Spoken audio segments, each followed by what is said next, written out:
Hello? Hey, how you doing? Hey, I was there. Yeah, I wasn't. The computer was not working very well. No, I don't mean that. Your background. Oh, the background. Oh, there we go. Hey. There a couple years ago when I could travel. How we doing? Rabbi. Yes, hello. I thought that lecture you had the other day with about Rabbi, oh gosh, Heschel. Heschel was excellent. Oh, thank really you. enjoyed I'm it. to be there. Yeah, I like the one that's Thursday. Which one is Thursday? My mind's already. With Rabbi Trope. The 8th and 10th Amendments, not amendments. Oh, yeah. Shavuos, yes. That was good. Do more of it. That just shows you where my brain is right now. Yeah. No, I thought that went well too. I thought it was really nice. I feel like we're having some really good programs for adult ed. You know, that's been really nice to see. And I feel like we have more in the hopper, as well. So that feels really good. And I'm just getting myself all set up now since I had a little computer issue. But it looks like we're getting our crew together. Can you hear me? I don't know if anybody can. I can hear you. Oh, Yep. good. I had trouble. Yeah. I see everybody. I see Linda. I see Leah. How you doing? Wow. With us on mute. Hello. Okie dokie. Yeah, my goodness. It's been a little bit of a day. Chaim. Right? So, today we are diving back into our study of the prophets. I feel like we've gone through a nice amount of the 12 minor prophets, some of them more interesting than others. And so the one I selected today is, I think, one of the last few that has a really interesting sort of meaty book to it, the Prophet Zechariah. Zechariah is different than some of those that we've read already because he is much later in terms of his prophecy. So we've been studying people who had been working and prophesying before, the destruction of Israel, in 722 by the Assyrians, like Amos, and Joel. These were all people who were early. We had others like Isaiah, Jeremiah, Ezekiel, depending on what part of the book we're looking at, that were either part of the Assyrian times or the beginning of the Babylonian expansion in the Middle East. And then with Jeremiah, there after the destruction of the temple in 586.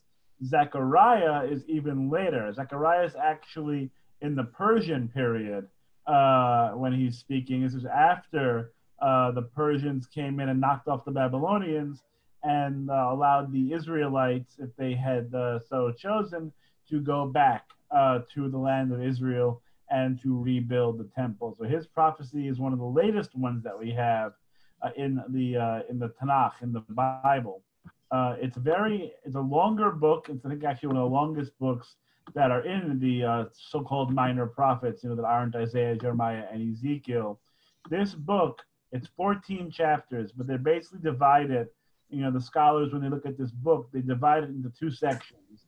Chapters 1 through 8, affectionately known as First Zechariah, because there's an thinking that maybe this was written by more than one person. First Zechariah, which is a narrative and references to the people and the places that are important during that time about, very, very late 6th century BCE. And so it has references to, again, the people, the places, the things, the context, what's going on in history. Whereas 9 to 14 are, basically an oracle. They are prophecies that do not have specific dates or contemporary people. It's looking into the future. It's very messianic. It's very apocalyptic, which is a big theme throughout his book, is that he's very interested in the end times, in visions of the future. What's going to happen when the day of the eternal day of God comes.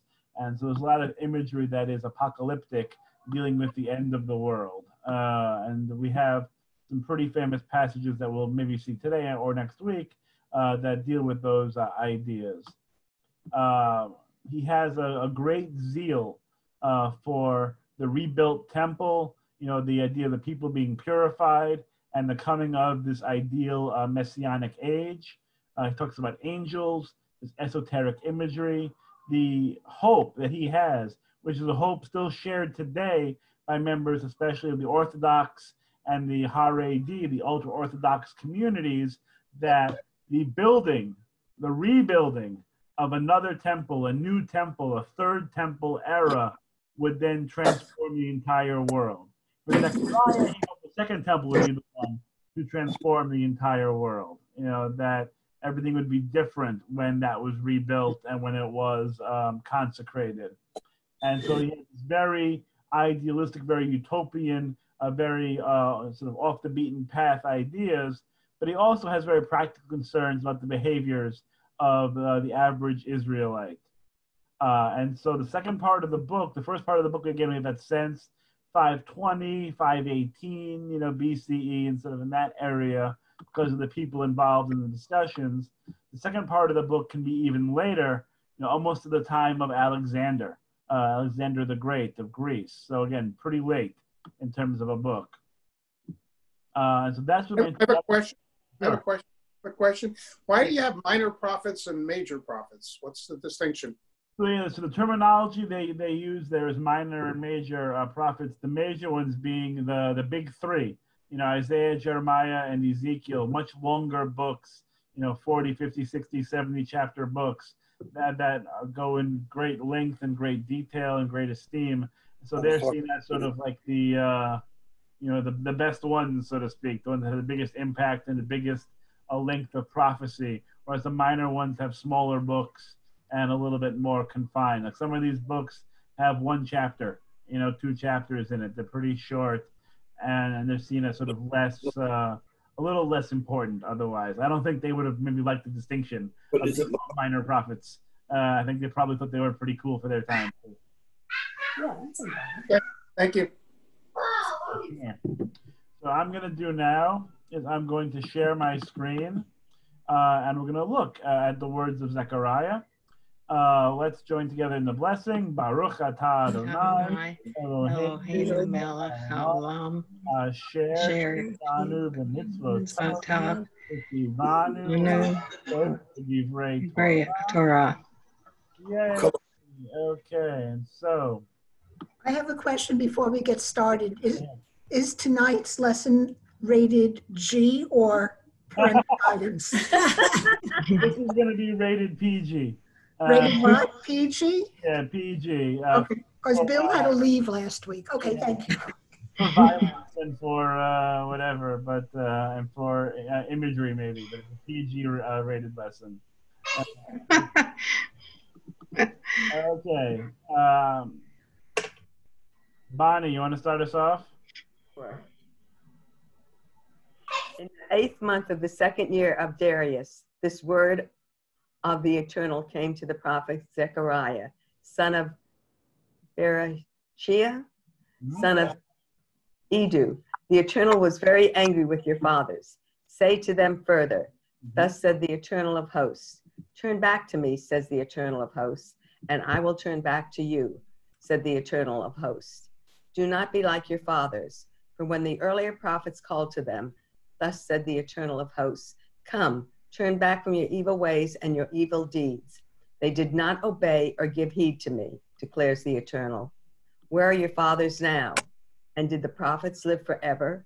But the warnings and the decrees with which I charged my servants and the prophets overtook your fathers, did they not? And in the end, they had to admit, the Eternal has dealt with us according to our ways and our deeds, just as he proposed. Oh, thank you. So we see in the beginning, it was this very typical language for books of the prophets, where the word of God comes to, an individual, in this case, Zechariah. We don't have a ton of a biographical information for Zechariah. We have just he's the son of this dude. This is his family lineage. And then it just jumps right in. And so we have the time period, right? 2nd year of Darius. So this is, again, the Persian period. Darius was not the first ruler of Persia, so we're already sort of well into the Persian Empire.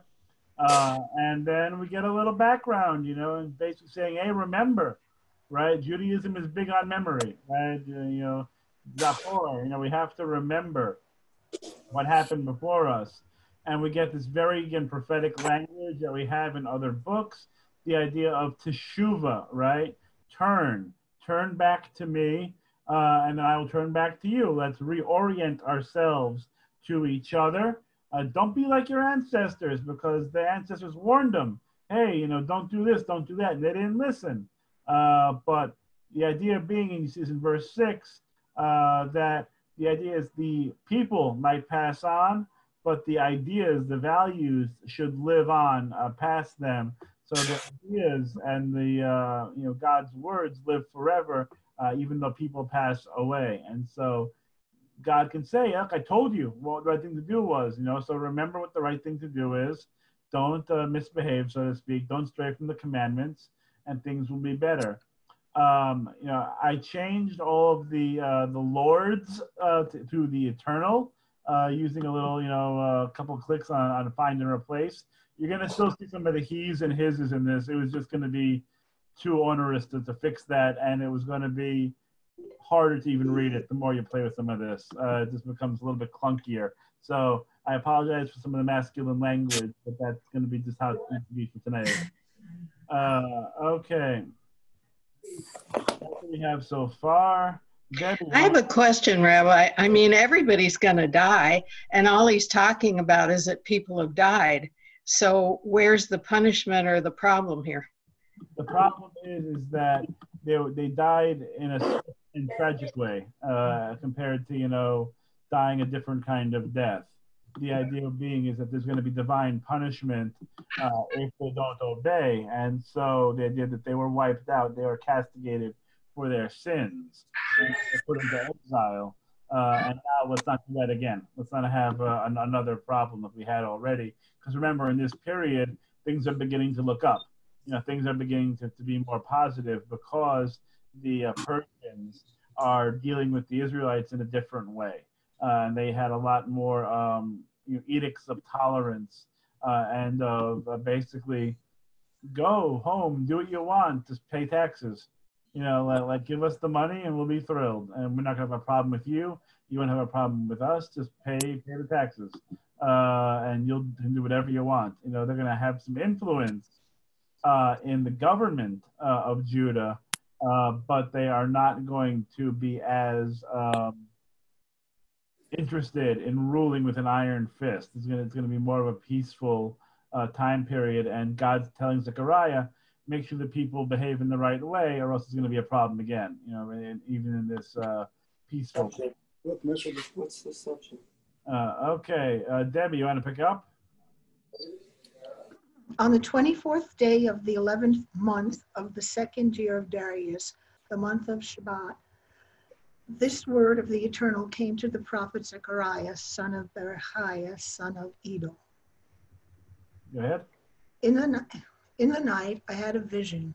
I saw a man mounted on a bay horse standing among the myrtles in the deep, and behind him were bay sorrel and white horses. I asked, what are those, my Eternal? And the angel who talked with me answered, I will let you know what they are. Then the man who was standing among the myrtles spoke up and said, these were sent out by the Eternal to roam the earth. And keep going.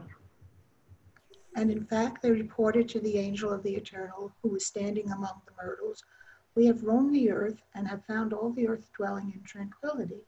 Thereupon the angel of the Eternal exclaimed, O Eternal of hosts, how long will you withhold pardon from Jerusalem and the towns of Judah, which you placed under a curse 70 years ago? The Eternal replied with kind, comforting words to the angel who talked with me.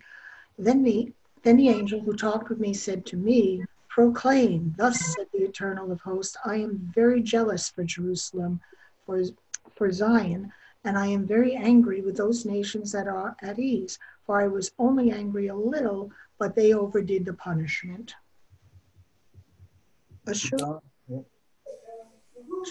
Assuredly, thus said the Eternal, I graciously return to Jerusalem. My house shall be built in her, declares the Eternal of hosts. The measuring line is being applied to Jerusalem. Proclaim further, thus said the Eternal of hosts, my towns yet shall overflow with bounty, for the Eternal will again comfort Zion. He will choose Jerusalem again. Thank you. That's really good. The last paragraph's the most important, but we'll take a little stroll back first.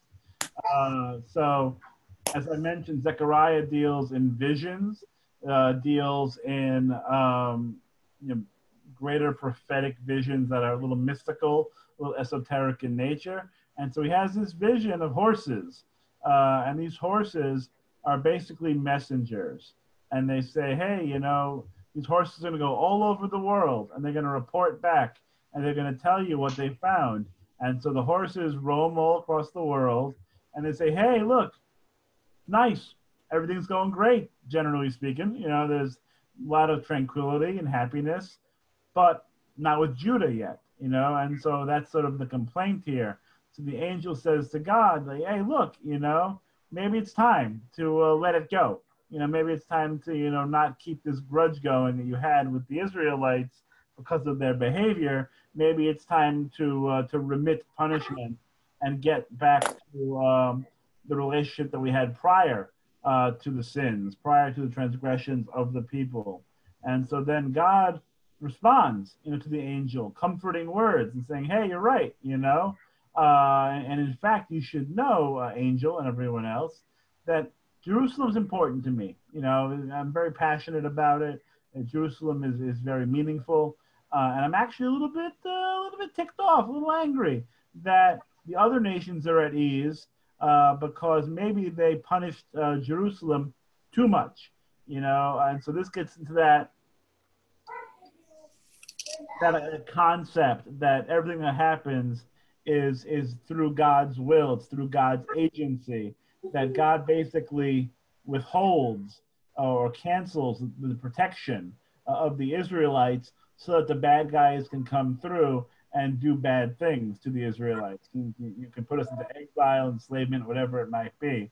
And so God says, you know what, maybe those people who did that stuff, they enjoyed it too much. They made it worse than it really needed to be.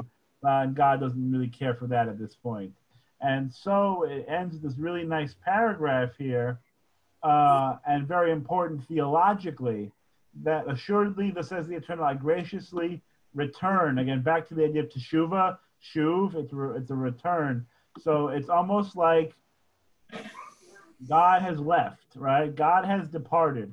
Because the only way that Jerusalem could be destroyed according to this theology is if God left. God, Elvis has left the building. God has left Israel, left Jerusalem, and therefore bad things can happen. And now what God is saying is, I'm coming back. I'm coming home. I was out for a little while. Now I'm going to return, and then Jerusalem will be rebuilt and once again inviolable. That Judaism, that Jerusalem will no longer be subject to the whims of other nations. That God is going to come back and protect Israel again, create a bigger and better Israel. You see about the measuring line, right, being applied to Jerusalem, meaning the idea is that's going to be built up. They're going to be taking measurements and see how much they can expand in Jerusalem and recreate it, with the idea that the towns are going to overflow with bounty. And once again, we're going to be chosen, right? We're the chosen people. Once again, we're going to be chosen. And so that is sort of the message here, that we had this problem, and now God is going to return, comfort the people, and Jerusalem is going to be rebuilt, which is exactly, obviously, from a historical standpoint, what's happening right now. So we're going to talk about this again a little later, but the idea is that you have the exiles, the people who are living in Babylonia, which is now, of course, the Persian Empire, and they have a choice to make. Do they want to stay? Do they want to stay in their, better said, their new home where they've been living 40, 50, 60 years? Or do they want to schlep back to Jerusalem, to Judah, and to rebuild and be part of that effort, right? And so they have to make a choice on what they want to do. Do they want to stay there or they want to go back? But now Jerusalem is, because people did make the choice, some of them, to go back, to rebuild and to create. And we have a lot of this detail in the historical books of Nehemiah and Ezra. They talk about the rebuilding of the Jerusalem and building it up again. People said this glorious return, and God is going to be part of that glorious return to Jerusalem. Any questions so far? Oh, Rabbi, Yeah. is God talking through the angel or is God talking himself? So God is talking to the angel with Zechariah being a witness to this in a vision, in a dream. Yeah, so God's talking to the angel, and Zechariah is sort of listening and sort of in on the conversation. Yeah, that's a good question though, because we have all those questions about who listens to God, who's able to comprehend, right, the voice of the Eternal, and that it was really only according to tradition Moses that was able to actually speak to God, panim el panim, face to face, so to speak. Mm-hmm. They could talk like friends do, where everyone else, gets God in a different way, in a different kind of connection. Moses has the direct line. Moses has the, I'll meet you at Starbucks for coffee, God, kind of, relationship. Whereas everyone else is a little bit more distant. It's a little bit of a. That's what I was wondering. So he didn't talk to any of the prophets directly after Moses. It's supposed to be through dreams and visions and and signs and wonders, but not, hey buddy, how you doing? That's not the relationship according to tradition. But certainly sometimes I gotta say. Okay, so let's move on to our next part. Leah, you want to pick up here? I looked up. Sure. I looked up and I saw 4 horns. I asked the angel who talked with me, what are those? Those, he replied, are the horns that tossed Judah, Israel, and Jerusalem. Then the Eternal showed me 4 smiths. What are they coming to do? I asked.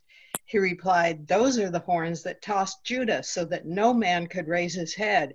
And these men have come to throw them into a panic, to hew down the horns of the nations that raise a horn against the land of Judah, to toss it. Okay, so that's a vision he had, sort of a short but interesting idea. And we see this imagery come up again, especially in the book of Daniel. It's going to be very similar, that these 4 horns, they have a representation. And here they basically say these horns represent the different kingdoms that came to smack us around. It represents Assyria, it represents Babylonia, it represents Egypt. It represents these different nations that had their say with us and toss us around a bit. And now it's going to be a different vision. These smiths are going to come. And what do smiths do? They hammer, right? They hammer things out. So they're going to flatten these horns. They're going to smack them down and teach them a lesson, basically. So it's an apocalyptic vision of eventual Israelite Judean victory over those who wronged them earlier.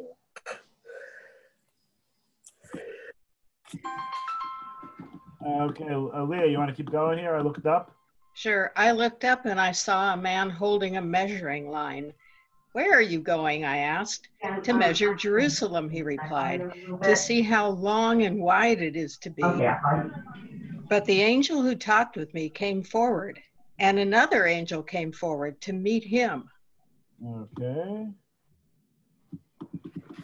The former said to him, run to that young man and tell him, Jerusalem shall be peopled as a city without walls.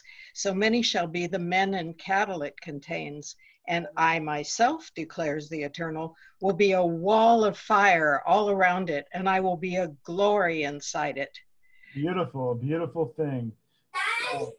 We have this idea that it came up in an earlier passage, that it's almost like you're going to have a carpenter, an architect, all these people are sort of coming in with their measuring tools to go, hey, we're going to expand here a little bit. We're going to check it out and see what we can do. And we need to do that because Jerusalem is going to be so populated again that not only are all the exiles going to come back, and they're going to come to return to Israel, but it's going to be so big that we're not even going to be able to have walls. It's going to be spread out everywhere with people. And then God will be the wall, right? God's going to be the protection for the people because you need walls, right, to protect yourself. That's why those cities had, walls. And it was for very long periods of time. That was how you would defend a city, was to create castles, was to create ramparts that were really big, really tall walls, and you could shoot, you could fire things off, arrows and whatever, the tar and the oils and everything you can throw off, right? And so you have the high ground, and that's why you need the walls to protect yourself, to keep people out and to defend. And they're saying, well, Jerusalem won't even need that anymore. What a beautiful vision. I really love that Jerusalem won't even need it anymore because God's going to be there, and God's going to be the one to protect the Israelites, to protect the Jewish community by being this wall of fire around it and being the glory inside it. And so it will not be, again, at the whims of other nations, of other countries that seek to do that. They're really, again, a beautiful sort of future vision of what it should look like in the days to come. Didn't get there yet. Unfortunately, for Zechariah, and I think for us as well. Still need our walls. Still need those walls. Okay. Want to give it a little read, Melissa? I'll read. Tyler, yeah, I see you there too. Yep. Away, escape, O Zion. Up here, away. She's telling me what to do again. Away, away, flee from the land of the north, says the Eternal. Though I swept you there like the four winds of heaven, declares the Eternal. Away, escape, O Zion, you who dwell in fair Babylon. For thus said the Eternal of hosts, he who sent me after the glory, concerning the nations that have taken you as spoil. Whoever touches you touches the pupil of his own eye, for I will lift my hand against them, and they shall be spoil for those who they enslaved. Then you shall know that I was sent by the Eternal of hosts. Okay, so I'm going to pause there for a second. It's a really interesting message that they have here, that there's a message of, again, return, right? So there's a thematic balance here, right, between the idea of returning to God in an act of teshuvah, right, in an act of becoming remorseful and atoning for one's transgressions. So that's one kind of return. But there's also a physical return that God, through Zechariah is calling for, that don't be in other places.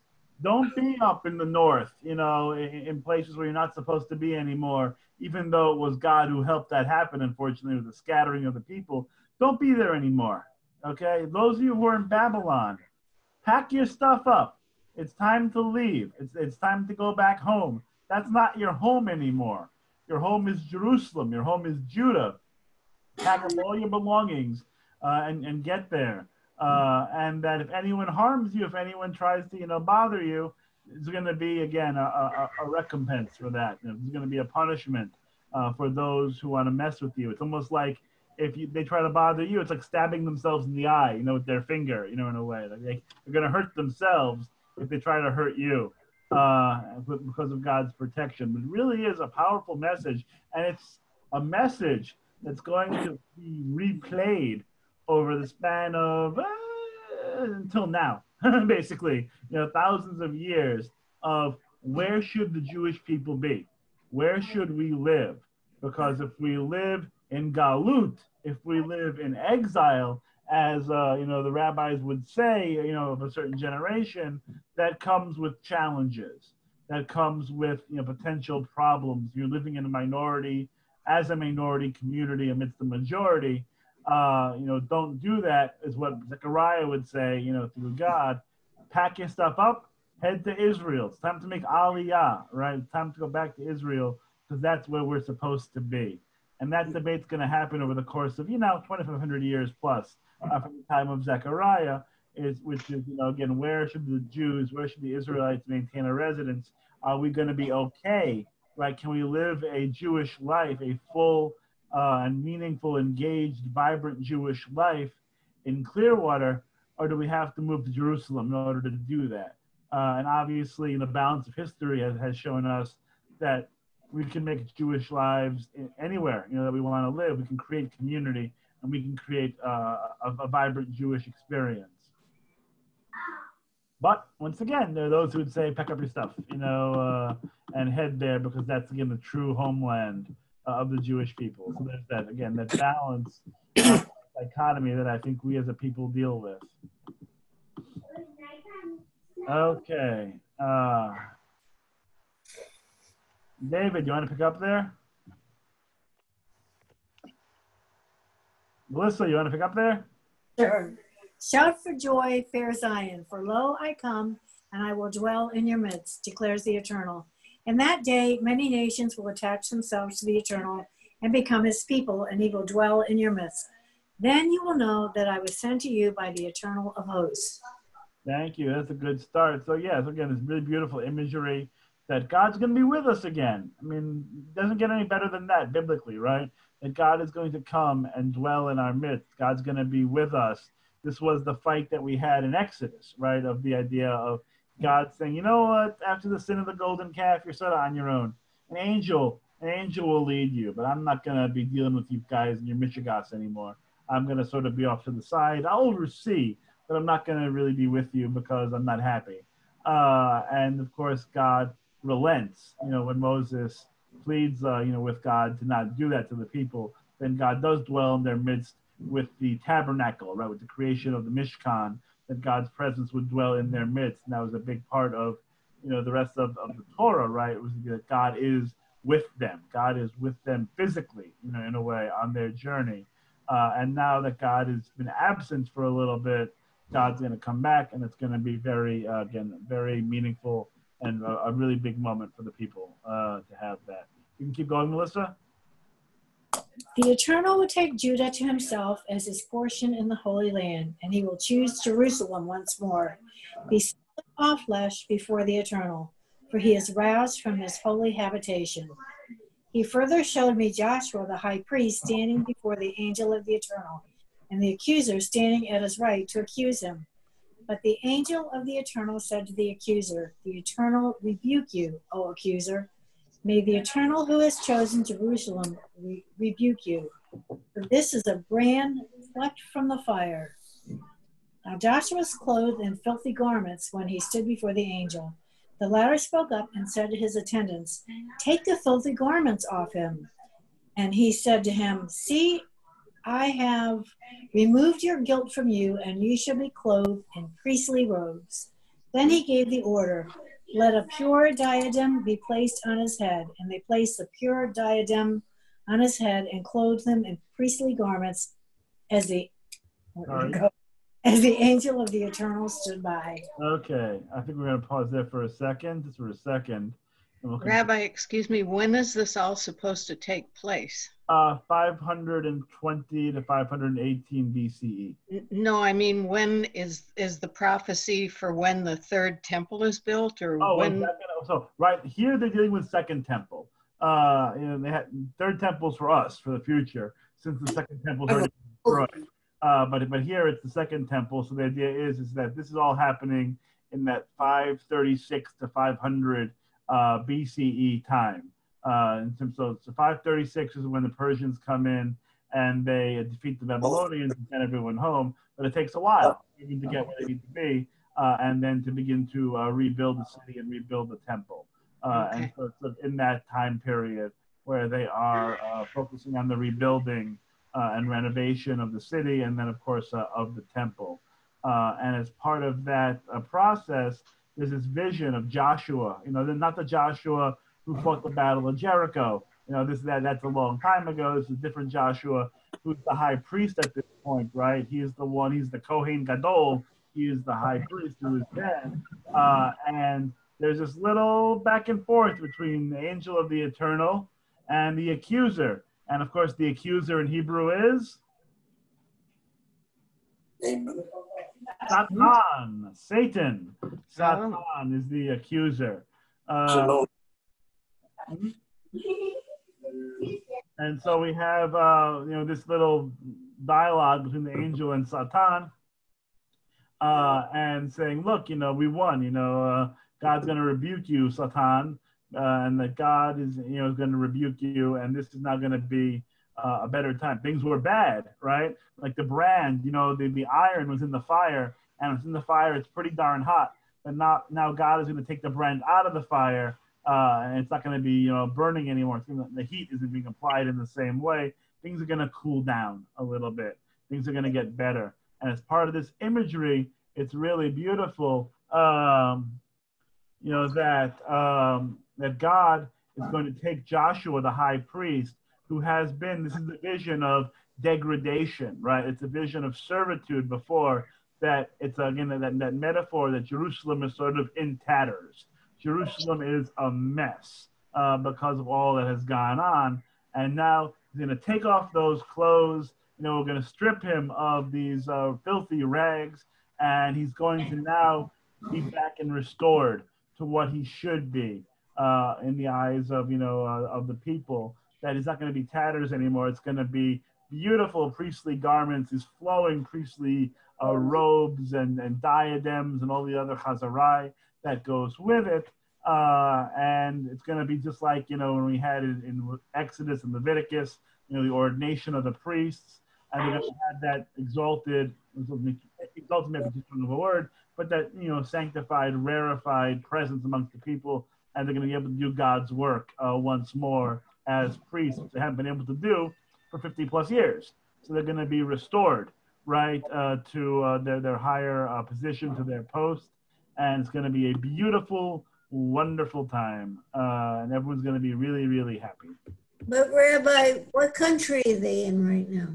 So right now, he's preaching to the Jews who are in Babylonia, who are in Persia, but what was Babylonia at that point, and now it's part of the Persian Empire. That's really his audience right now, is discussing, them and talking to the people of Judah, saying this is what's going to happen next. And so the Israelites have been, again, in exile. This is, modern day, which one is it? Iran, modern day Iran, and Iraq, which is basically where they are right now. And they're trying to get them back to Jerusalem and getting this rebuilding effort. And the idea is, again, is that what used to be a place of despair because of what had happened with the exile and with the punishment is not going to be a place of glory again. Jerusalem reborn, Jerusalem restored, Jerusalem lifted up again into a higher place that has not occupied since the destruction, since the Babylonian incursion and the exile. So yeah, it's this beautiful vision of restoration. It's very optimistic. It's very much like we've went through the bad times, we've come out on the other side. Now let's all get together and rebuild and do the right thing, and God's going to be happy with us again, and we're going to move on in a more positive way. Linda White, you want to pick up? Sure. And the angel of the eternal charged Joshua as follows.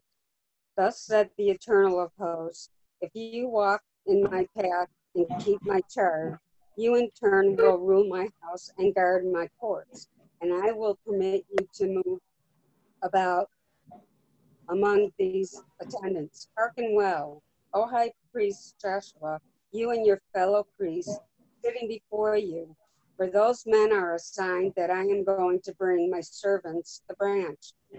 For mark well the stone which I placed before Joshua, a single stone with 7 eyes. I will execute its engraving, declares the eternal of hosts, and I will remove that country's guilt in a single day. In that day, declared the eternal of hosts, you will be inviting each other to the shake of vines and fig trees. Very nice. So we have here this vision continuing, this charge to the high priest Joshua, right? So basically, again, do the right thing. If you walk in my paths, keep my charge, things will be good again. Things will be fine. You're going to do your job. You're going to rule, in the temple. You're going to be able to do the sacrificial offerings again and all the ritual elements that come with temple service, and you're gonna again be successful. And then God's going to send a servant, right? This is a messianic imagery, but also with the priests, they're going to have the menorah sort of again, right? The candelabra, and some other little sacred objects. God's going to be watching. God's going to be looking after the Israelites once again and remove our guilt. And again, you can tell again this book's a little later because it's repeating imagery of other books. That God's going to be, the people will be inviting each other to their vines and fig trees, where none can make them afraid, right? And so we're seeing that imagery again from Micah, which was earlier, the idea that we're going to fulfill that vision. And so we're going to once again be under our vines and fig trees with none to make us afraid. And so we get to hang out with each other. No more social distancing for Zechariah. We're all going to hang out together under their vines and fig trees. What's the meaning of the 7 eyes? Does that have any meaning? Yeah, I mean, 7 always has some meaning. It's one of those like special sacred numbers. I'd have to look up the exact reference because I'm not sure what the 7 with a single stone with 7 eyes actually is off the top of my head. I think it's just a ritual object with the idea being that God's going to be looking after the people again. God's going to be always watchful because the 7 eyes means God's to be watching in all different directions. But I have to actually look up to see what this stone actually might have been. That's a good question. Okay. Too far. Chapter 4, we're gonna have another vision here. The angel who talked with me came back and woke me as a man is wakened from sleep. He said to me, "What do you see?" And I answered, "A lampstand, all of gold, with a bowl above it. The lamps on it are 7 in number, and the lamps above it have 7 pipes. And by it are 2 olive trees, one on the right of the bowl and one on the left." I in turn asked the angel who talked with me, what do those things mean, my eternal? "Do you not know what these things mean?" asked the angel who talked with me. And I said, "No, my eternal." Then he explained to me as follows. "This is the word of the eternal to Zerubabbel. Not by might and not by power."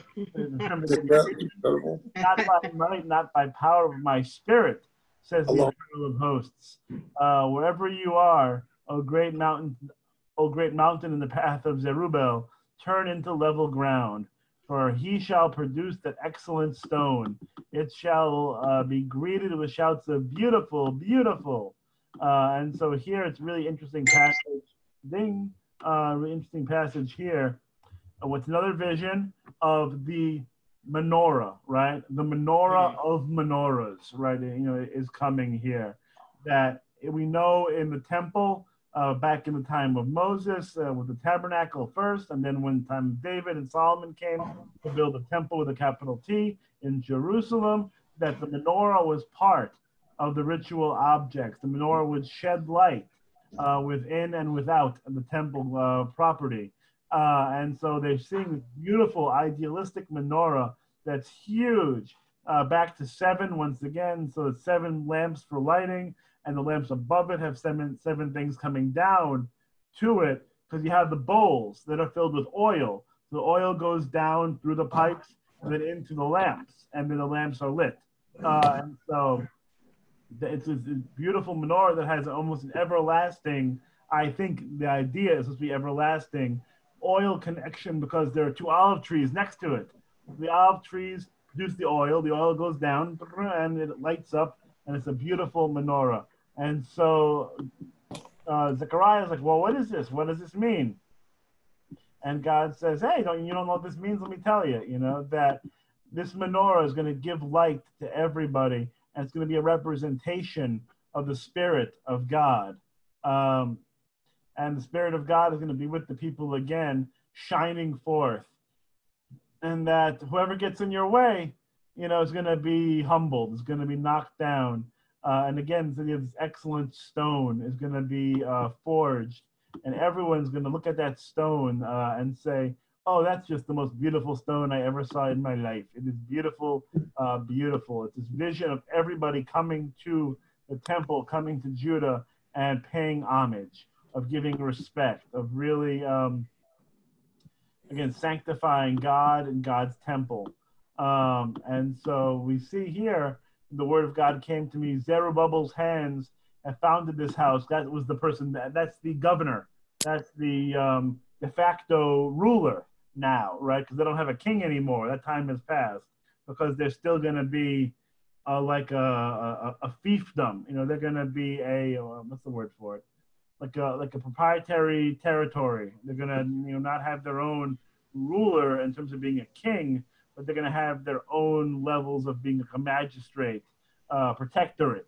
That's the word I want, the protectorate of the Persian community. So Zerubabbel is going to be the one who's going to be in control here and going to help reestablish the temple. Then you shall know that it was the Eternal of Hosts who sent me to you. Does anyone scorn a day of small beginnings? When they see this stone of distinction in the hand of Zerubabbel, they shall rejoice. And those with the 7 eyes of the Eternal, they're going to look and see and make sure that everything is protected again.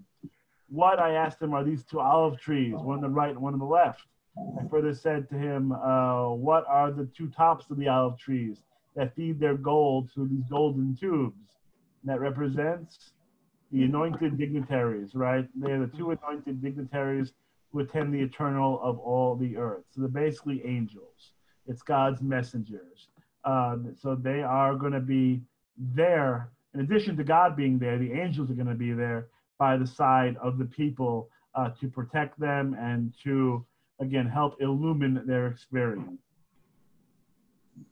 Sound nice and confusing? Excellent. As I said, it's a little esoteric, you know, because it's apocalyptic, messianic, you know, kinds of language that speak about what it's going to be in the time of redemption, what it's going to be when, you know, God comes back and really redeems in the greater sense of the word, you know, the redemption of the people, and things being better than they've ever been before, right? It's a nice image.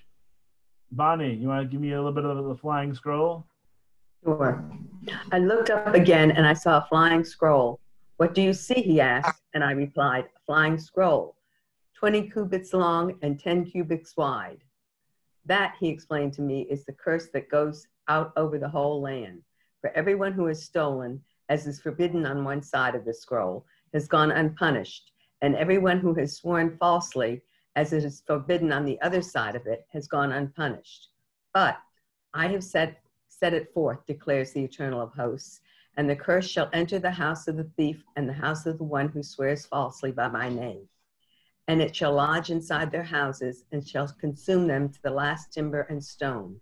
Yes, you got to watch out. You got to behave yourself, right? That's exactly right. And so they have this flying scroll. That's pretty gigantic. You know, this is a big scroll. This is about 20 cubits. You know, a cubit is about 18 inches. And so my math is going to get there today. But, you know, but it's going to be a fairly large scroll. And there's going to be some bad news in that scroll for everyone who during this time is not acting right, right? And so there are people who have been thieving, and they have been stealing. How does that tie in with today? Yeah, and they haven't been punished yet. And others who have sworn falsely. And they're on the other side of the scroll, and they're going to have to get a little talking to, so to speak. And it's going to be a little bit of there. You want to keep going, Bonnie? Sure. Then the angel who talked with me came forward and said, now look up and note this other object that is approaching. I asked, what is it? And he said, the tub that is approaching? Yeah. Yes, he said, in their eye on all the land. A tub, okay. We got a tub and we got a height. Okay, and behold, a disc of lead was lifted, revealing a woman seated inside the tub. That, he said, is wickedness. And thrusting her down in the tub, he pressed the leaden waif into its mouth. This is a weird passage. Just keep going, though. Let's finish it off. I looked up again and saw two women come soaring with the wind in their wings. They had wings like those of a stork, and carry off the tub between earth and sky. Where are they taking the tub? I asked the angel who talked with me. And he answered, to build a shrine for it in the land of Shinar. A stand shall be erected for it, and it will be set down there upon the sand. Okay. I got no idea what that means. That's going to be fun. So let's see. Yeah. Even I get stumped with some of this literature. So we have this idea that, so we talked about the angel already, and so we had the scroll, and now we have this tub.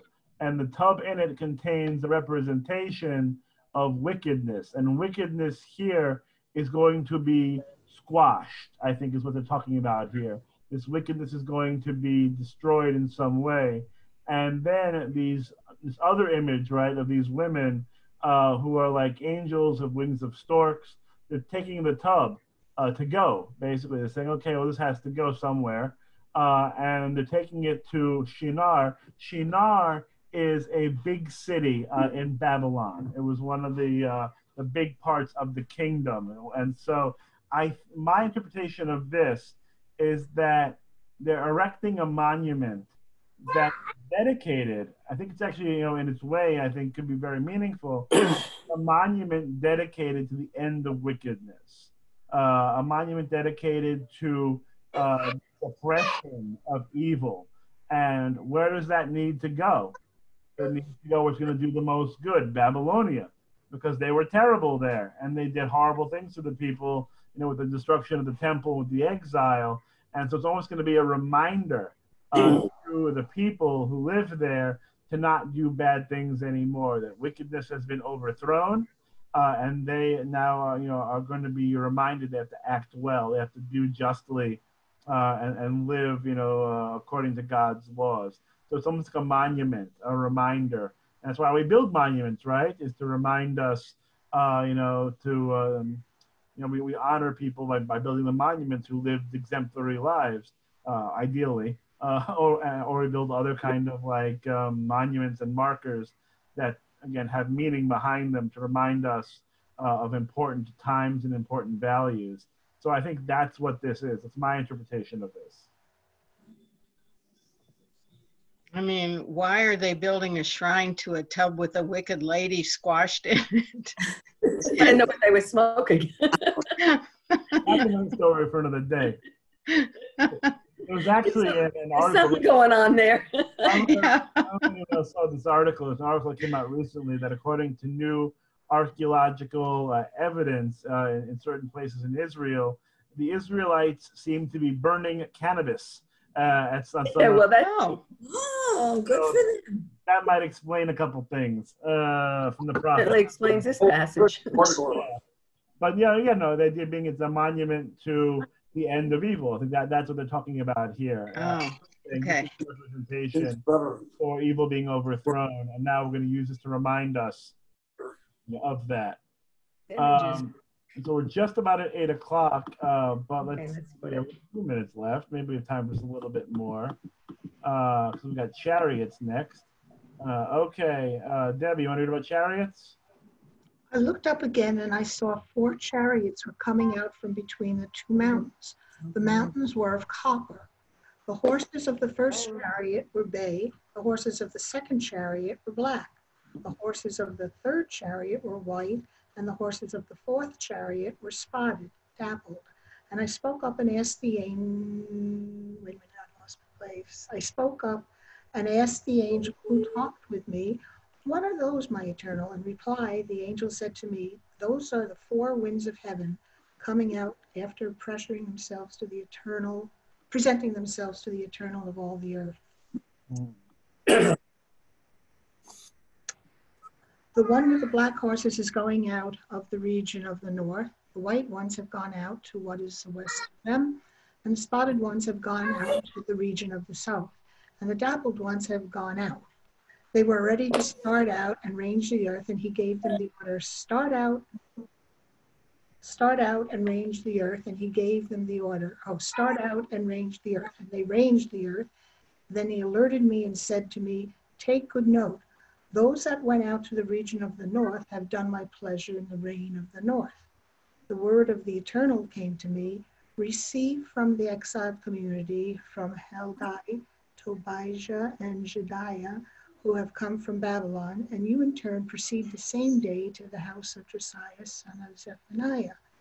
Take silver and gold and make crowns. Place one on the head of the high priest Joshua, son of Jehozadak, and say to him, thus said the Eternal of hosts, behold, a man called the branch shall branch out from the place where he is, and he shall build the temple of the Eternal. He shall build the temple of the Eternal, and shall assume majesty, and he shall sit on a throne and rule, and there shall be a priest seated on his throne, and harmonious understanding shall prevail between them.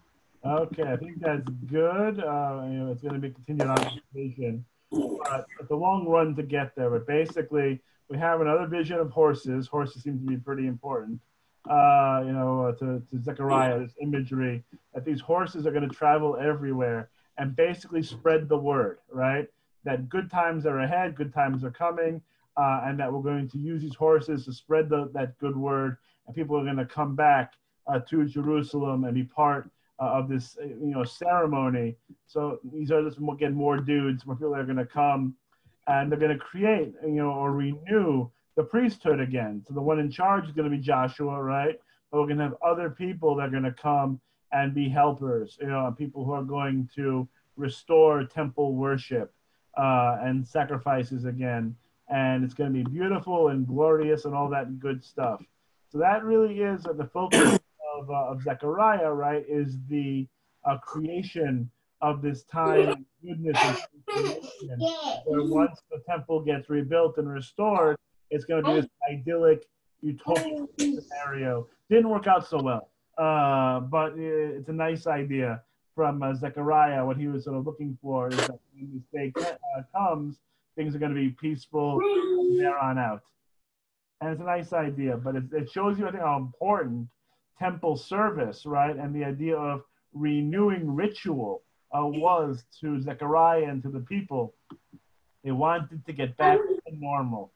They wanted to get back to what they were used to be doing, which was coming to Jerusalem, worshiping, and they wanted to get everything back to what it was before the destruction. How very timely, once again, that I think that's similar to our sort of circumstance now, obviously in a little bit of a different way. This desire to come back to normal, to come back to a time that we found comforting and meaningful and spiritually fulfilling.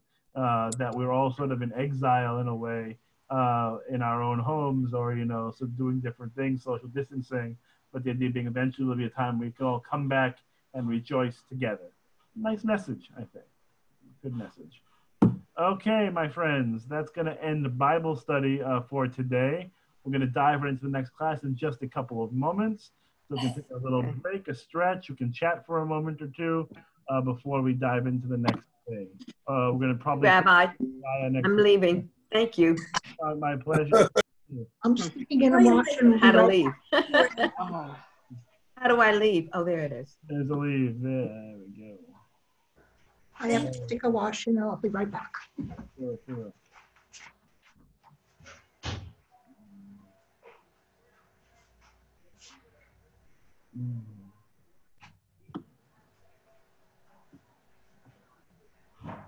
Give me 1 second. Can you hear me, Rabbi? Yep, I got you. Oh, sorry, I had to walk out. Before, but I got you now. I'm sort of a nonprofit guy. What you going to be doing now?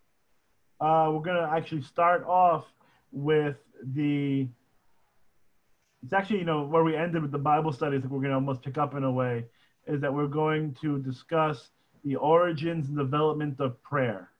Because we're going to delve into a prayer module next and sort of learn about the construction of the prayer service. Okay. We're going to start in Leviticus, and so it's going to take a little bit of time. Okay. So I may have to come back in a few minutes, but okay.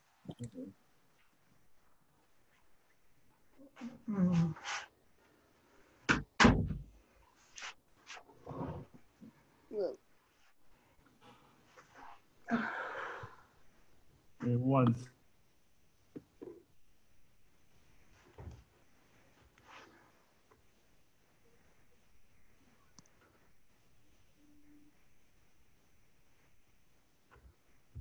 Oh.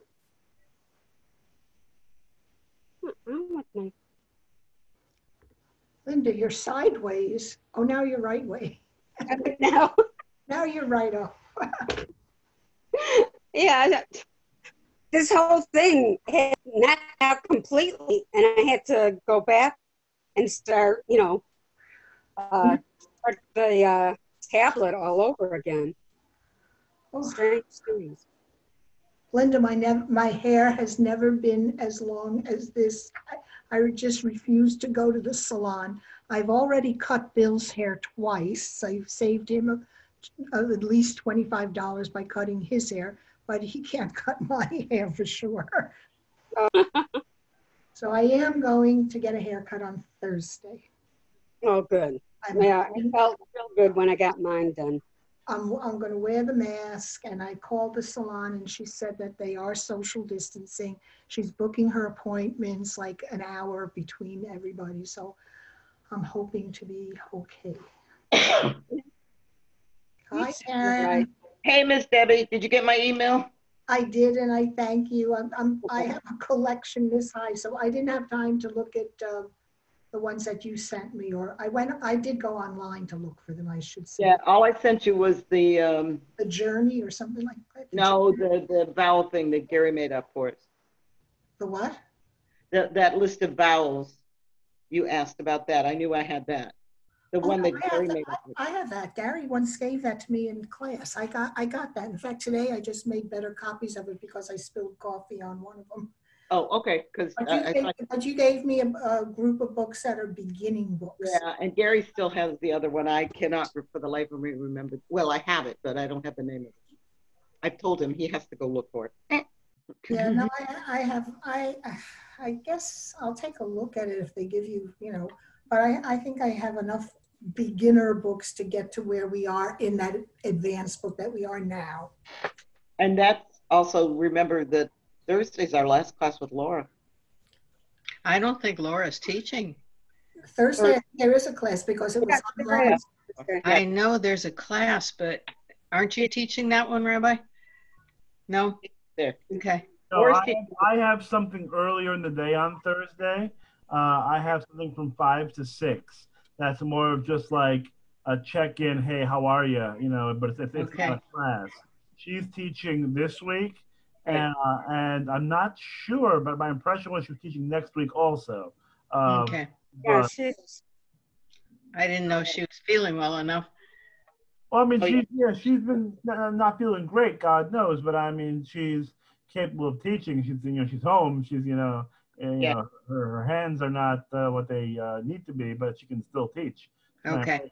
She still teaches. She did the service on Friday, and she sang a cappella without her guitar. So. Yeah, exactly. So, in fact, her voice sounded pretty good this time too. Yeah. A cappella. Okay, we're going to begin to dive in.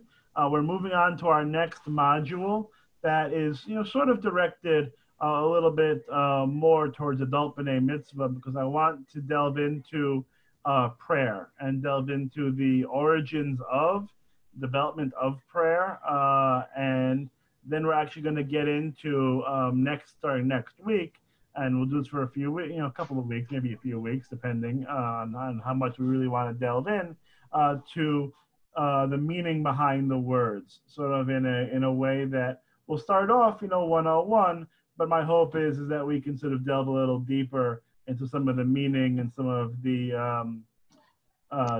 things behind the words that we're so used to saying.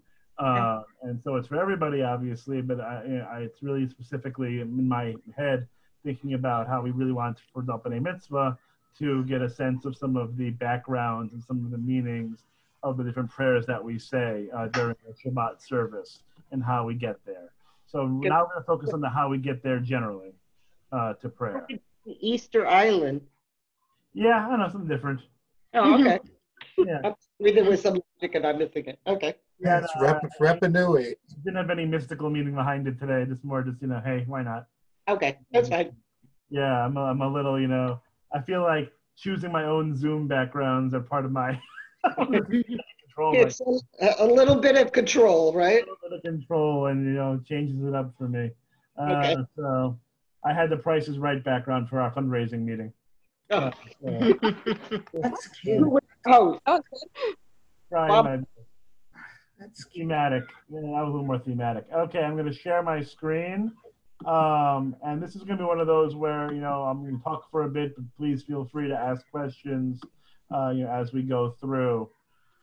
Because these are just basically my notes. I don't have a ton of text, but I know people sometimes like to read along. It helps them concentrate. So I'm just going to show you what I'm looking at in terms of my own notes.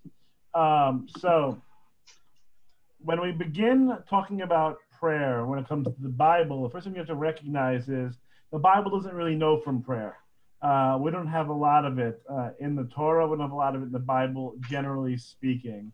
That our ancestors, when they communicated with God, in the time of Abraham and earlier, in the world, it was all about sacrifices, right? And the big development for the Israelites in Leviticus was this formation of animal sacrifice, a system that was pretty detailed if you read Leviticus, and then of course later on in the rabbinic literature of when you sacrifice, how you sacrifice, what are the different animals, what are the specifications, what are the specifications for the priest, for the Levites, for the helpers. Everyone has their own role, their own responsibility in this process. And so it's very specific of what's supposed to be done. And it has been argued that it was almost like a concession on the part of God, saying that the people need to have an outlet to communicate, with the divine, that people talk to God in some way. And what do they know? They know from what people around them were doing, So the other tribes that were around at this point, the Moabites, the Ammonites, the Hittites, the Canaanites, the Philistines, everyone else was hanging around at that time, they offered sacrifices, right? That's what they did in order to communicate with God. And much like prayer today, the sacrifices had, a variety of meanings. And so if you wanted to do a sacrifice to God because you were sorry for something, that was its own distinct ritual, as opposed to giving a sacrifice to God to represent your feelings of happiness or thanksgiving, joy, whatever it might be. So there were different rituals surrounded, that were surrounding different feelings, attitudes, how you want to communicate with God. What makes sacrifices so tough for us is that, at least for me, but I think I can speak for everybody here, is that it's sort of beyond us in a way. Like, I don't think that we would feel comfortable in this scenario of saying, hey, I'm going to go, take a goat to the synagogue, and have it be ritually slaughtered and take sort of spiritual meaning out of this. But at that point in time, in the context they were living in, it was meaningful. It was the idea of giving their best, right? Of giving God something of value and of importance. It's a way of saying thank you, or I'm sorry, or, atoning for something that was really bad.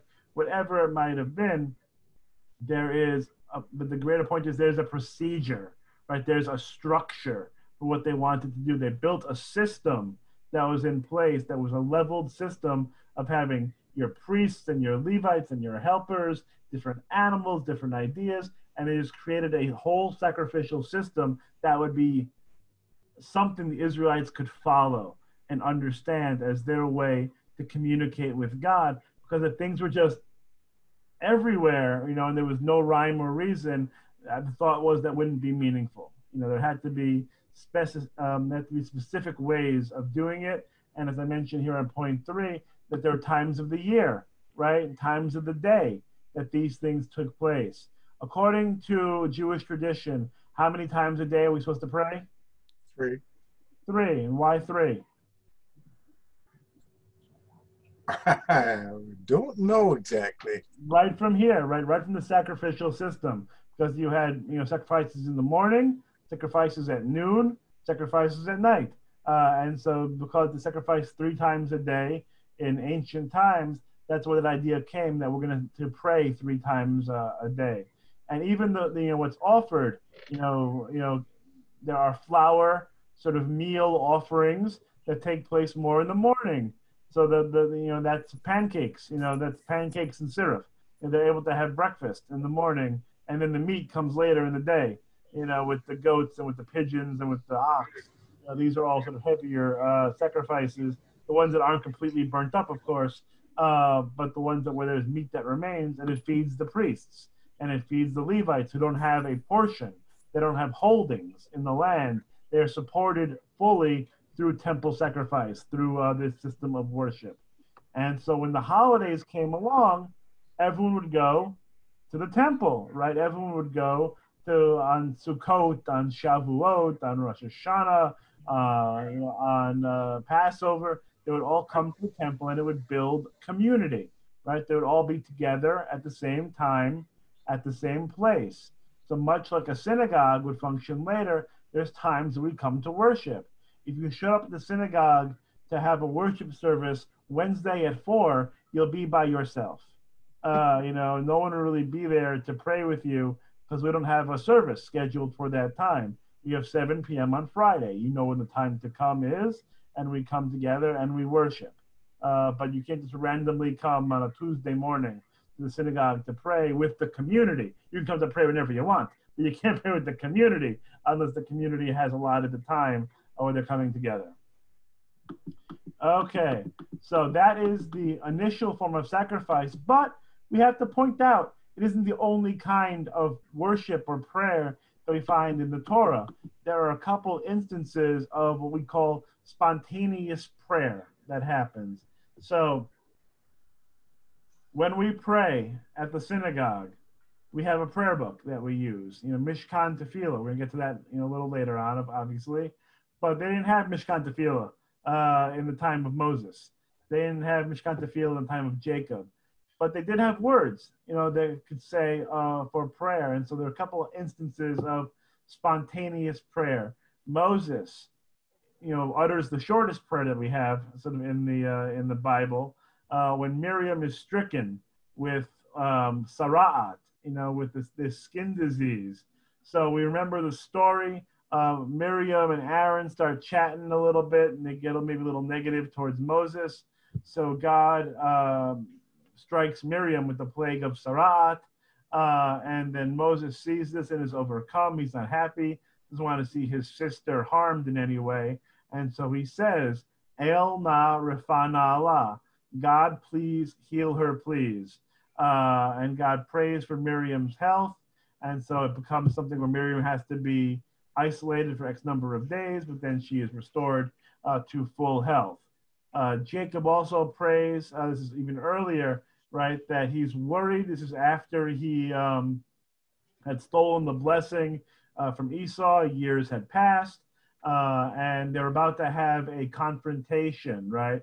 So Jacob and his host was going to meet up with Esau and his host and his people, and Jacob had no idea what was going to happen in this moment, whether Esau, after all these years, would still be rightly ticked off, or whether or not he would let bygones be bygones. And so Jacob prays, and Jacob asks for God to save him from his brother's wrath and to make sure that it's all going to be okay. But these acts of spontaneous prayer are all that we have. We don't have, again, institutionalized prayer in the Torah. No prayer books, no mandated words, no structure, just from our hearts. On a Friday night, how would that work, you think, for us? Well, we could all stand there and daven at different times. Yep, we could stand there and daven at different times. The idea being that there's leadership, in the service, and we pray together. But we can also be together and also pray a little differently, as well. But we have that prayer book. It's not all spontaneous. If we didn't have a prayer book on a Friday night, I just said, now we're going to say these words, repeat after me, or don't, or whatever. It would be different every week. Well, you have that moment of silent prayer that everybody. What? Yeah, we have a moment of silent prayer. But everybody can do their own thing, right? even that's a modern innovation comparatively, right? Because the silent prayer that we actually have the prayer there in a way. But we tell people, hey, this is a time that you can have your own thoughts, your own words, your own reflection, because we believe in that need for spontaneous prayer, for thoughtful prayer, for using our own words. We're going to talk about the balance between, have we heard the terms before, keva and kavanah? So keva in Hebrew means fixed. It means structured, right? It means ordered in a way. So there are parts of prayer that are fixed. We have the words of the Shema, right? Mm-hmm. And so every week or every day, however often you pray the Shema every night, it's the same words. It's always Shema Yisrael, Adonai Eloheinu, Adonai Echad. Those are the words of the Shema that we have from Deuteronomy, that we've said, for thousands of years in prayer. That's the phrase. How we say that prayer beyond the words can change, because we don't have to say the Shema in the same way. Each time we come to services or each time we do something at home, we can say the Shema differently. Has anyone ever heard the Shema done in a meditative way? So where every word is stretched out really long. And Shema, and so it keeps going. And each word, takes on, a few, more than a few seconds. It's a very stretched out, elongated version. The Sulzer, the traditional Shema Yisrael. We have different melodies, so that can be sort of part of the kavanah, is changing up the melodies, changing up how we intone the prayer, or, and I think this is more what the rabbis are thinking about, is our own headspace. How do we think about the prayer each time we say it? When we think about the Shema, are we just sort of rattling off the words that we say every week, or are we taking the words of the Shema and are we focusing on them? Are we creating an intention when we say the Shema?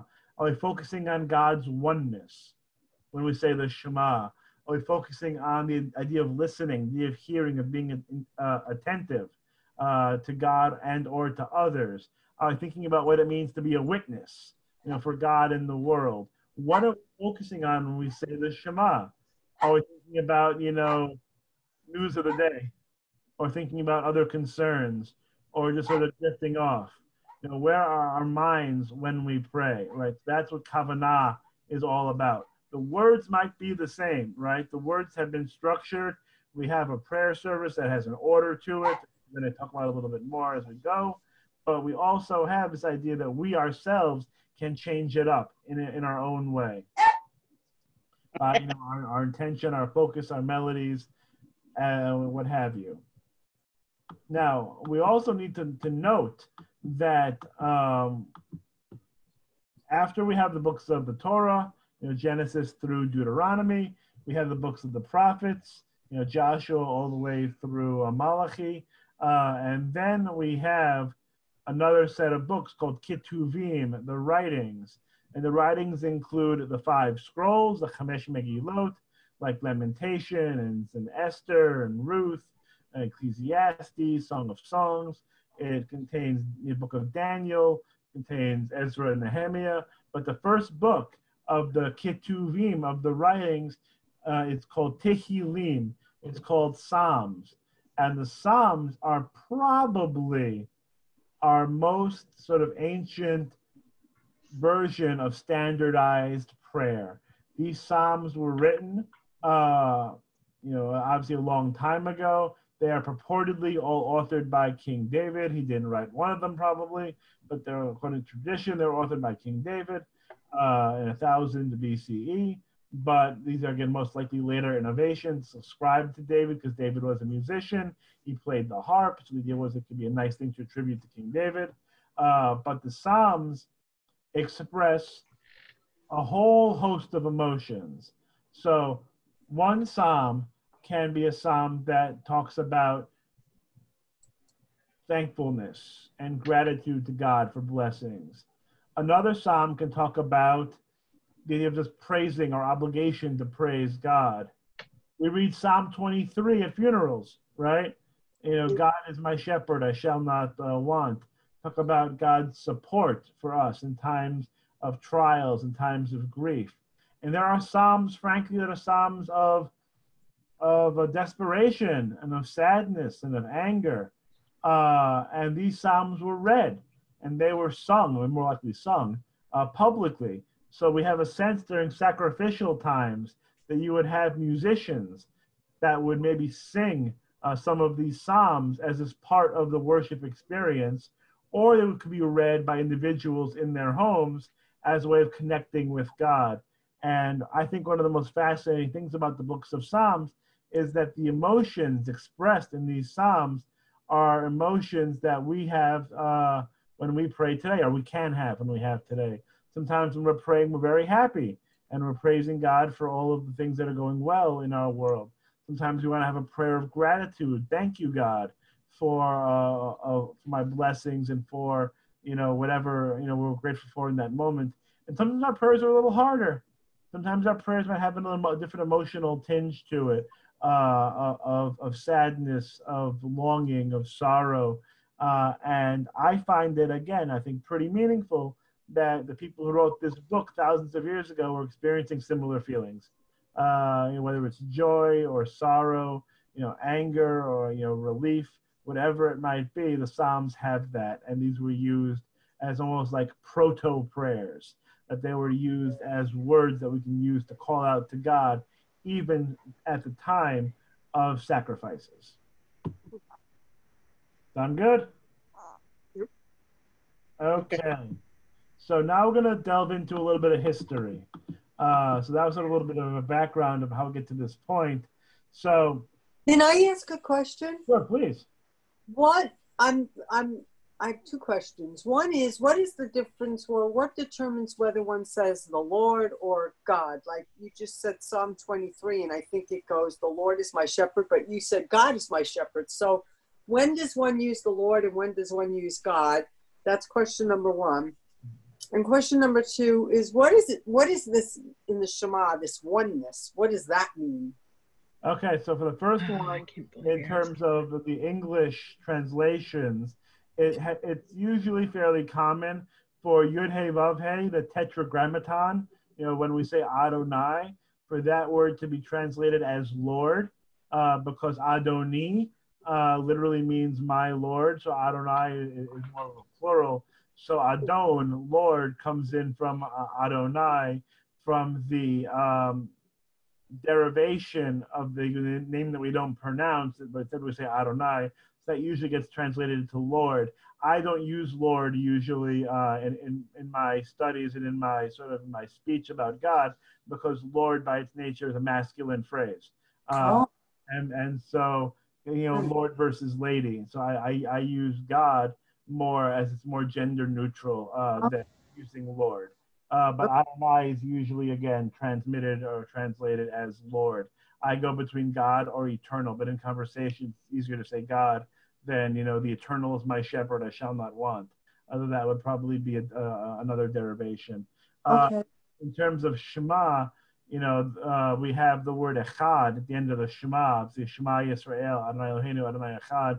Hear, O Israel, Adonai is our God, God is one, right? And so it's an expression of monotheism, of the totality of God, that God is, it's not, what I'm looking for, it doesn't matter. But the theology there, I think with the Shema, is an expression that God is not many pieces, and there's not many sort of versions or visions of God, that God is one, God is the God of Israel, and that God has a certain prominence, right, in the eyes of the Israelites, and later on in later writings, that God is, there are no other gods, right? That there's only one God, and that's Adonai. That is, Yud Hey Vav Hey. So it's a condensation of oneness. It's an expression and a belief in the unity of God, and that there aren't 3 gods or 6 gods or 12 gods. God is one. There's God is God. There's nothing else.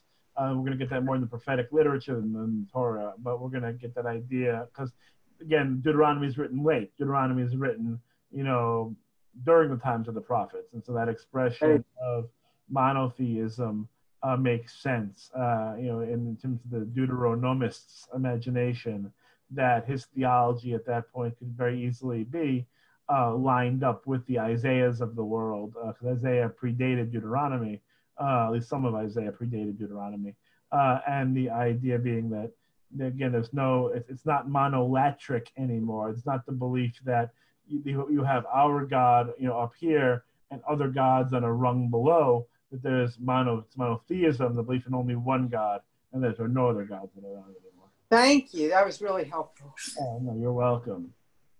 So,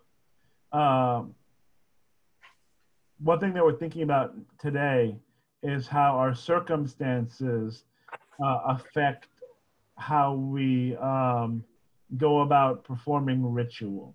So in the age of COVID, in the age of all this social distancing, how do we innovate? How do we create ritual during times of challenge?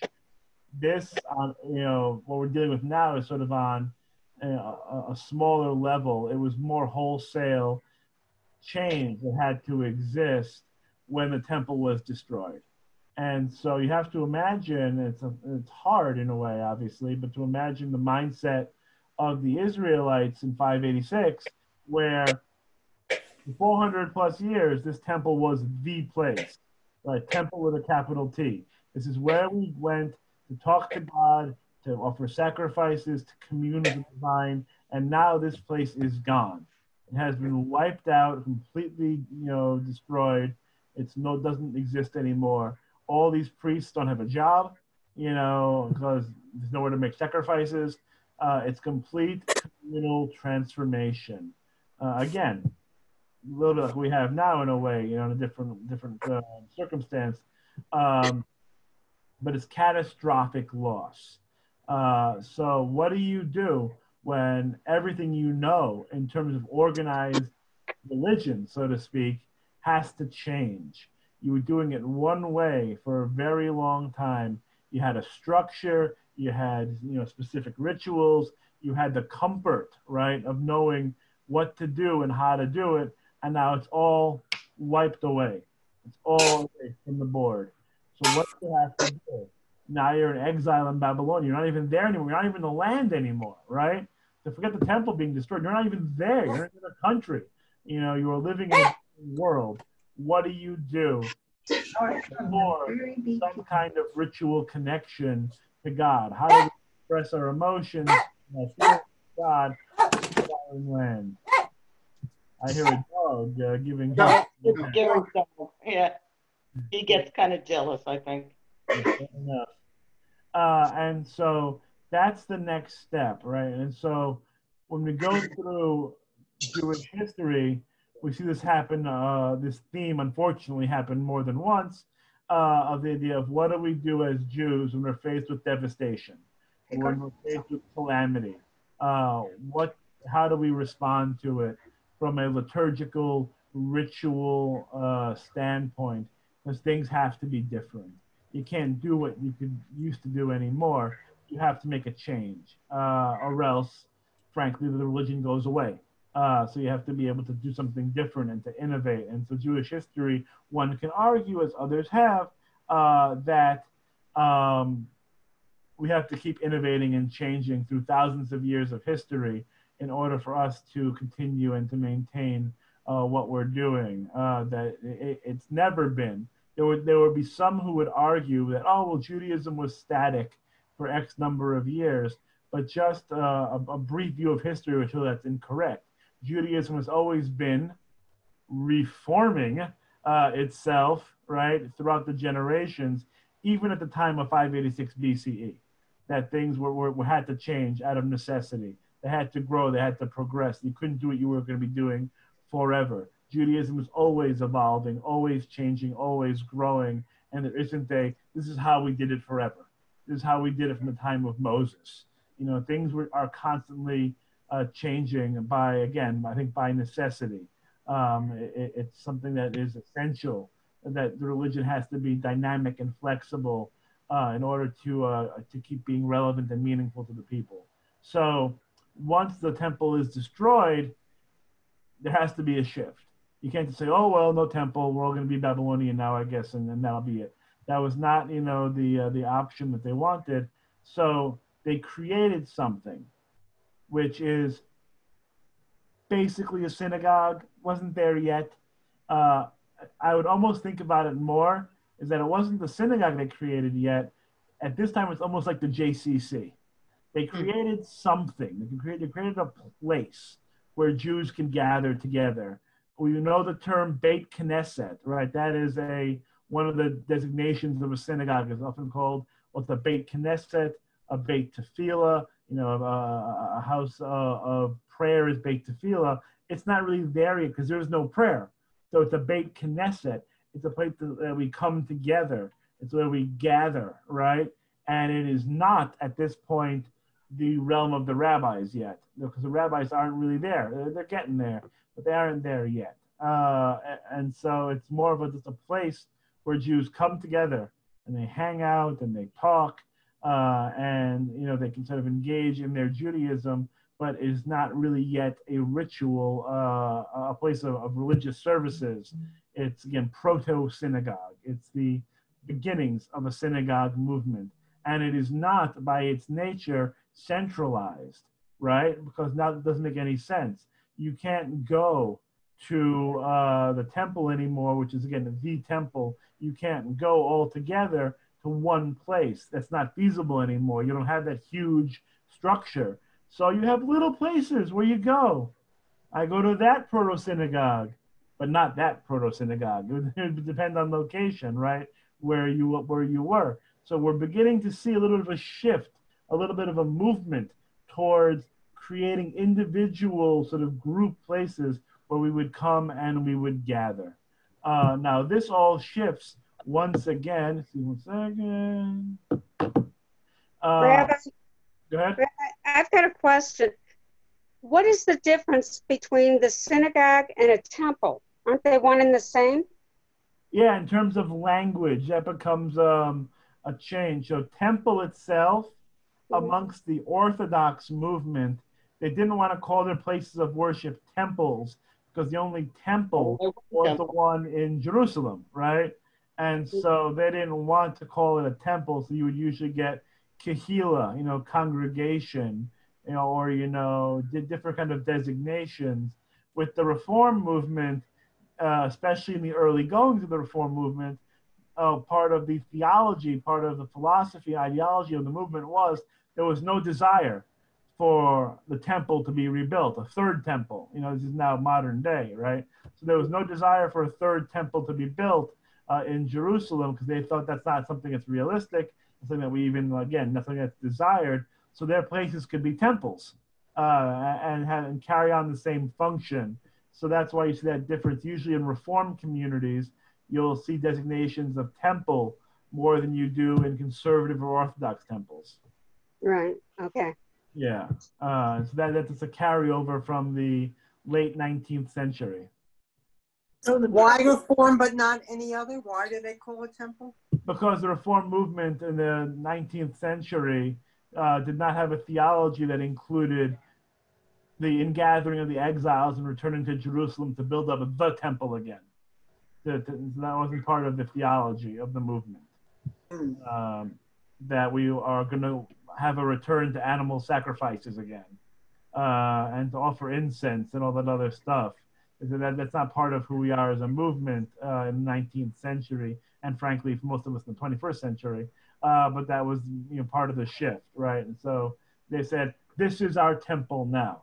You can go to Temple B'nai Israel, and that is the temple that you go to, and don't have to worry about a bigger temple, the capital T again, in Jerusalem. So you can have Temple Bethel and Temple how about this and Temple that. Whereas again, you'll see in the conservative movement more congregation this, different designations. So who uses synagogue? Well, they all use synagogue to describe it in a way, but there's no place that's titled. Well, that's not true. But there are a few places that have a title with synagogue in its name. Synagogue is more of a general term, for these houses of worship. I'm thinking Central Synagogue, and I'm sure there are a few others. But most places are usually temple, congregation, young Israel, whatever it might be, or just, house of, Beit El, Beit, whatever. Okay. And the term shul? Yiddish. Okay. Yeah. Comes from school. Yeah, from school. Yeah. With the temple being a place of learning. Mm. And so, like, my grandfather would always say, we're going to shul. My father would say, shul. That's sort of the word they were raised with. And I think that's less common in my generation and, those who are coming forward, is that we see more of the English words and not shul. I like shul too, to be honest. But it carries a different meaning, I think, for different people. Okay, so that 586 shift in destruction of the temple gets flipped on its ear in 536, 50 years later, when the Persians came, knocked off the Babylonians, and basically said to all the Jews in Babylonia, hey, you want to go home? Go ahead. Go back to Jerusalem if you want. You don't have to, right? But if you want to go back to Jerusalem and go build the temple again and go live in your home, that's fine. And it was a very interesting moment in Jewish history because they had this question of, well, what do we do when given the choice, right?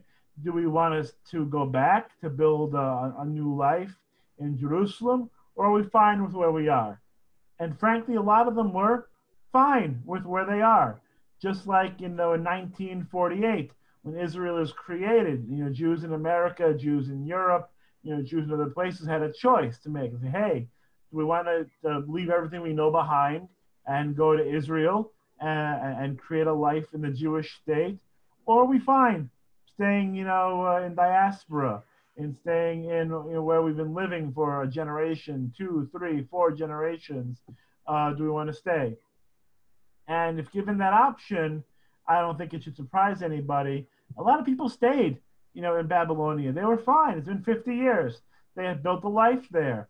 And part of this development was that now, since you had proto-synagogues and places to gather, places to be together, they didn't know from it anymore. They didn't know from the temple service. And so even then, there was not a huge connection for many people to say, I have to go back. I got to go back to Israel, to Judah. I got to rebuild. They were living their lives. They were merchants, right? They were teachers. They were engaging in different professions. They were doing and acculturating to Babylonian, again, now Persian life. They were fine. As long as they were going to be treated fairly, right, in these kingdoms, there was no great need for them to pack up all their stuff and completely reinvent their lives by living in Israel. And so now we're going to see the beginnings of that creation of two separate powerhouses, right? Two separate places where Judaism is going to develop and flourish, one being in Babylonia and one being in Jerusalem / Palestine, in the Middle East. You're going to have these two centers of Jewish development. And the stronger center of Jewish development was Babylonia. That was the place, because that was the place of higher knowledge. That's where the institutions were created. And so we talk about the Talmud, for example, right? That great compendium of Jewish thought. It's the BT, it's the Babylonian Talmud. That's the one that we use today. And that's the one that has become the Talmud that is most referenced and most interpreted and most sourced, and is really the foundation of a lot of Jewish law. Comes from the Talmud of Babylonia. There's another Talmud. There's a JT. There's a Jerusalem Talmud as well. And that's less developed, and that's less, looked at in a way. It's still very interesting, but I'm saying it's less used by far. When people say we're studying the Talmud, they mean the Babylonian Talmud. 99 out of 100 times, 9,900 out of, you know what I mean? That's what I'm talking about. But Jewish life is now developing in two places, in Babylonia and then Palestine, Jerusalem, in that area as well. So it's simultaneous growth in different places. Rabbi, I have a question. Sure, please. Is when they were able to return to Jerusalem, did they try to re-establish the a sacrifice in the temple? Indeed, Or they what? did. That's exactly right. And so for the Jews who came back to Jerusalem, that's exactly what they did.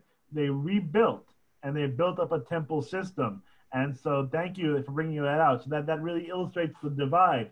Because in Babylonia now, they're doing different things, right? Because they don't have the temple.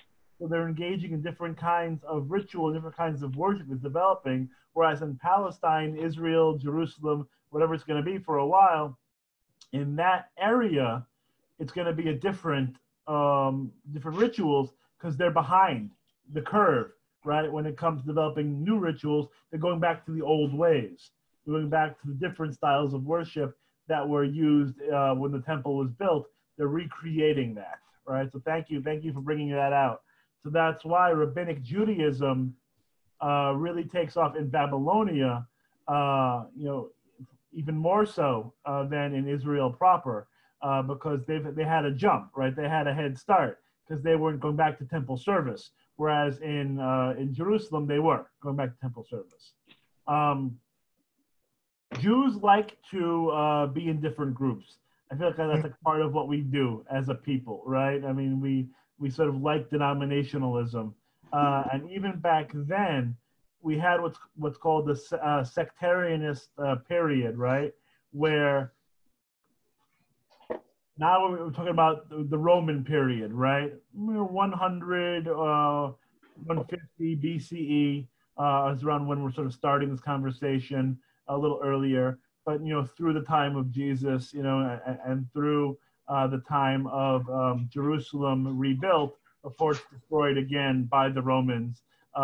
First in 70, and then more dramatically in like 136 or so CE, right? And so we're living in this time period. Rome is ruling the roost. They are ruling, the Roman Empire is obviously huge, and this little slab, is a protectorate of the Roman Empire. Same stuff as usual, as one can guess. Pay your taxes. Don't cause trouble. And then you'll be fine. You start messing around with stuff, you're less fine, in Rome's eyes. Rome was in charge. Rome was the big boss, right? And so they were the ones making the rules. They had the military might. But you have a Jewish community that has to react to Roman rule, right? And they're all approaching it in different ways.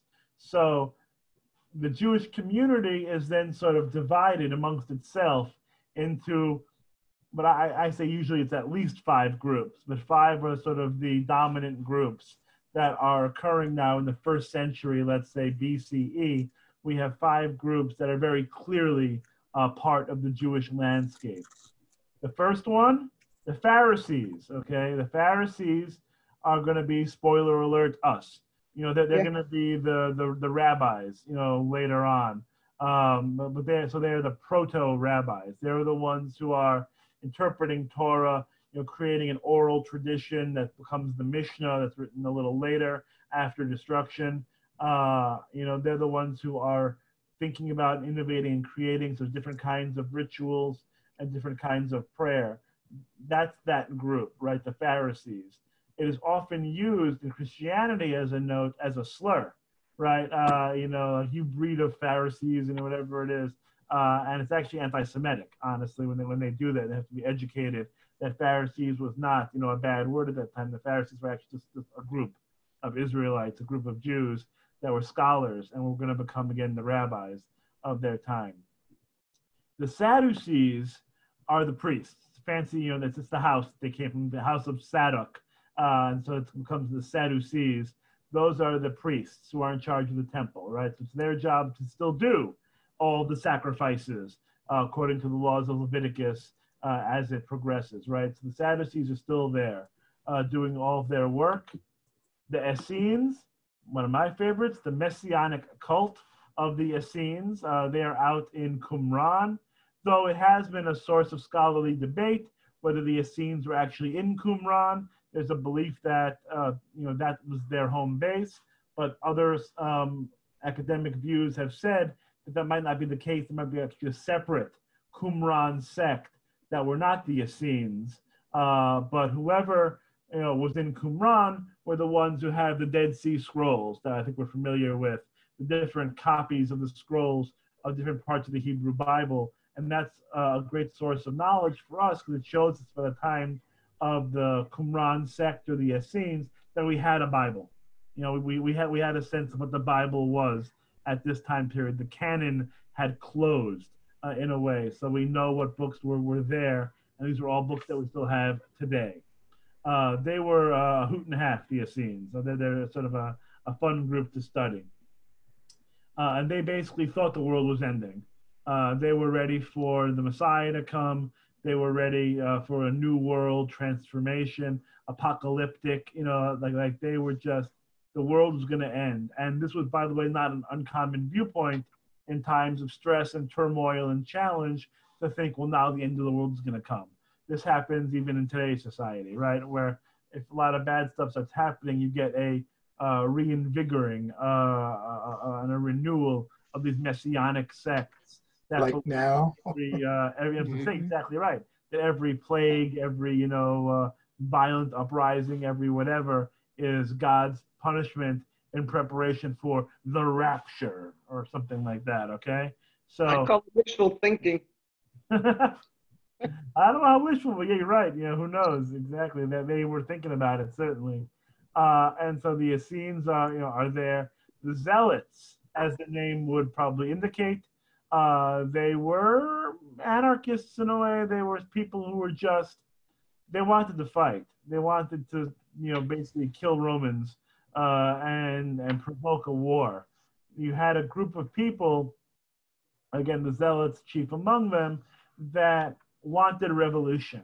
They wanted a violent overthrow of the Roman Empire, and they thought that if they wished it enough, if they did the right actions, that they could bring about a messianic era. And like the Maccabees before them, who threw up the shackles of the Greek Empire, which they really didn't, but that's Hanukkah. But this idea that this small band of Jews can overthrow Rome was basically what they were going for. And so you had a lot of these dudes in the streets causing trouble and stabbing Roman soldiers, which surprisingly did not go over very well with Rome. And so that didn't really play into the Jews' favor to have these goofballs out there starting trouble in the streets. But by far the biggest group out of these, out of these 5 groups is the 5th one, which is just Israelite, the guy who was there, the merchant, the vendors, the shoemakers, the smiths, or whatever it is, in their gosh darn lives, and not worrying about all this political drama, all this religious drama. They wanted to work their 9 to 5. They'll do some whatever it is, but they're not, interested in all of this drama and all this action that these other groups are thinking about. They just want to live. They want to do their thing, leave alone, no activism or involvement. They want to live. That's it. So after some really not wise moves on behalf of some of these Israelite, these Jewish groups against Rome, Rome gets ticked off. And when Rome gets angry, it never ends well. And so first 70 comes in after a little bit of one uprising too many. Rome comes in and wipes out the temple, destroys everything. And then 60-some plus years later, we had a Rabbi Bar Kokhba, son of the star, and he tried to have almost again like a messianic uprising against Rome. And then once again, Rome didn't take that too well, and they came in and they blew up everything. They completely razed the city, exile everybody. It's done. It's all over but the shouting. So when this happens, we have to look back at the history and at these groups. Once the temple is destroyed, the Sadducees who survive, right, have no purpose. Right? The ones who are still alive have no job because there's no temple anymore. So they're out. The Essenes, this messianic cult, they're all dead. The Zealots, all dead. So again, they're done. They're off the map. So all you had left was the Pharisees and the rest of the Israelites who were still alive. So the Pharisees, almost by default, then get to carry out and become the voice of and the innovators of what we would now call Judaism, Rabbinic Judaism. It's the move from Israelite religion and temple sacrifice to a system of laws and prayers and customs and traditions that are going to evolve for over 2,000 years and become the Judaism that we know today. And so they are the ones who are still around and create Rabbinic Judaism. What is proto-rabbi? What's what? What does proto mean? Proto-rabbi. Oh, so like before, like I said, there weren't rabbis yet. Prehistoric. Yeah, prehistoric. They were the ones who were the precursors of. So they weren't rabbis like we have rabbis now, but they were the ones who were beginning to create that rabbinic system of law, of education, of tradition, of Jewish values. And so that they were called Pharisees then, but now it's again becoming to get that term of rabbis, of ravs, that are coming in to be teachers and scholars who are going to raise up disciples and really again create Judaism. We're going to build Judaism after the Roman period. But this is all in the diaspora because there's really nobody left in Israel. So some of it is so the way the story goes, and the story is not historic, but the way the story goes is that which rabbi was this? Yochanan has an audience with Vespasian, the emperor, and he's basically allowed to go up to Yavna in Jerusalem, in Israel, and basically build a rabbinic community in Yavna. And so you have rabbis who exist and who build the Mishnah and the Talmud, not the Talmud, sorry, I misspoke, the Mishnah, and again, other forms of rabbinic literature still in Israel. It is by far, as you're pointing out, the weaker school because everybody is dead, and it's a much more devastated community than the one in Babylonia who didn't have to deal with any of this, right? They were the ones who were fine and didn't have to deal with all this violence here. So they are the weaker strand in a lot of ways, but a lot is still happening with the Palestinian Jewish community, because at this time now it has changed. The Romans have changed the name, and so we have now this group of rabbis in Yavna who are developing their own academies and schools. But as I mentioned, they're behind in a way. They're behind because the Babylonians have been doing this for 500 years already, a little bit more. They've had to get a little bit of a jump start. So, yeah. I was going to ask, what specifically was the difference between the rabbis and the priests in what their duties were? So the priests were the ones who were carrying out the sacrifices, right? They were the ones who were basically the Levitical priests in a way, the descendants from Aaron, all the way up to that point, though that got shifted around a bit. But ideally, right, descendants from the Kohen family, and we're running all of these, bull and ox and goat and dove offerings, where the rabbis weren't involved with it. The rabbis were outside of the temple service. Has anyone ever tried reestablishing the priesthood in Judaism? So the idea would be, according to the Orthodox and the ultra-Orthodox and even some of the conservative movement, the idea is that when the Messiah comes, we're going to rebuild and create that third temple in Jerusalem and then restore sacrificial worship in Jerusalem. And I'm not exactly looking forward to that idea. Why would we do that? Because they feel that's the true way. That's a Leviticus way sort of worship. So they're saying that they would want to almost do away with 2,000 years of Jewish ritual expression, because the ideal still in their minds is the reinstitution of sacrificial worship. And that's why I mentioned in the beginning that, like, for me, that wouldn't really go over well. I'm not really sure for myself that would be a way that I would want to connect to God, is to kill, Little Bo Peep's sheep, and create a whole sort of, divine barbecue. A lot of blood and gore, and I'm not really one for that anyway. And so I mean, I like a lamb chop as much as the other guy, but you know, I don't need to see it killed myself. And we do some of that butchering. So why was everybody dead? because the Romans killed them. Yeah, the Romans came in and just wiped everyone out. I mean, that was, you know, once you aim for the throne, you don't miss. And the Israelites, it was a very foolhardy approach to try to create this revolution. Just remember, 40 years before the temple was destroyed, you had Jesus who was doing similar stuff. You know, Jesus is there rabble-rousing and creating a scene, and Rome doesn't like that. Rome doesn't like scenes. They don't like rabble-rousers. They don't like people who are getting people all stirred up and crazy.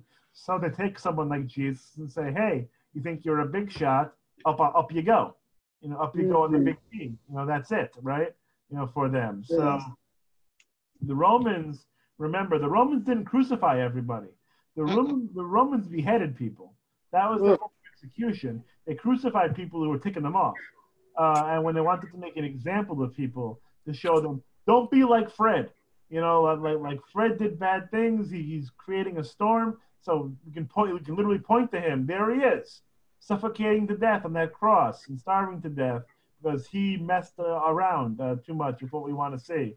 Whereas, you know, Joe the thief who would steal something and whatever it would be, they don't need to make a whole Megillah out of him. They go and they kill him, and that's it. They don't have to make a whole, you know, the Romans like to make a whole show and then drive home a point. And when they really got upset and angry, their whole show was, we're going to burn everything to the ground. You know, we're going to destroy everything. And that's what happened in 135. Yeah. Stormtroopers. Yeah, they came in and they just demolished stuff. Why were they upset? They were upset because too much rabble-rousing, too much revolution in the air, too many people thinking, well, now is the time to throw off the shackles of our Roman oppressors. You know, and now is the time for the Messiah and for God to come. Didn't work out so well. Wasn't a great idea. Wasn't a great idea then. Wasn't a great idea when it was Sabbatai Zvi. Wasn't a great idea, you know, with later iterations of these people who think that God's coming tomorrow, and therefore we can, you know, cast off all of our earthly obligations and go do whatever. It doesn't work out well. And Rome, again, notoriously did not like people messing with the status quo. They liked the status quo very much. And they weren't messing around. And so once this happens, right, now the temple's gone and it ain't coming back because Rome isn't allowing that to happen. So now you have problems, right? Now we have to figure out a way to express ourselves differently. And so one of the earliest rabbinic innovations is basically saying, okay, we used to do this. We used to offer sacrifices, but that's not happening anymore. Now it's going to be replaced by the offerings of our lips, okay? Our words are going to have to be enough. And so that's how we really begin with prayer as the dominant way of communicating with God, because we can't do X, we have to do Y. We have to innovate something different. But in the beginning, what we were saying in these proto-synagogues, these other little places, we're saying, well, I'm going to pray one way here, but now if I went to the next town, went to their synagogue, you wouldn't know the prayers. You wouldn't know the words because they have different prayers than you did. Every community had a different way of leading a prayer service. And so that became a problem. There was no uniformity. And so if you were visiting somewhere else, you wouldn't know what's going on. And so just like we needed to have a structure for the sacrificial system, they take that idea and they say, we're going to create a structure for what it means to pray to God. And so the rabbis come in and say, hey, synagogues, you're now our domain. We're going to now take over these synagogues and create it, instead of just a house of gathering, to be a house of prayer. And the rabbis are going to lead then this prayer in their own style. So, but it's still the same issue that Rabbi Zechariah, you know, in Jerusalem, he's going to pray differently than Rabbi, you know, Yehoshua in Clearwater, right? And so there's going to be different ways of praying, and it's not standardized. But they were beginning to teach the Israelites, the rest of the people who are still alive, what it means to pray, right? And so that was progress. Then once the Mishnah, becomes a prevailing document, the Mishnah then, saying around 220 CE, the Mishnah then tells us how to pray, or at least gives us some structure. Well, these are the prayers that you're going to say. You're going to say the Shema. You're going to say prayers about creation. You're going to say prayers about revelation of Torah on Mount Sinai.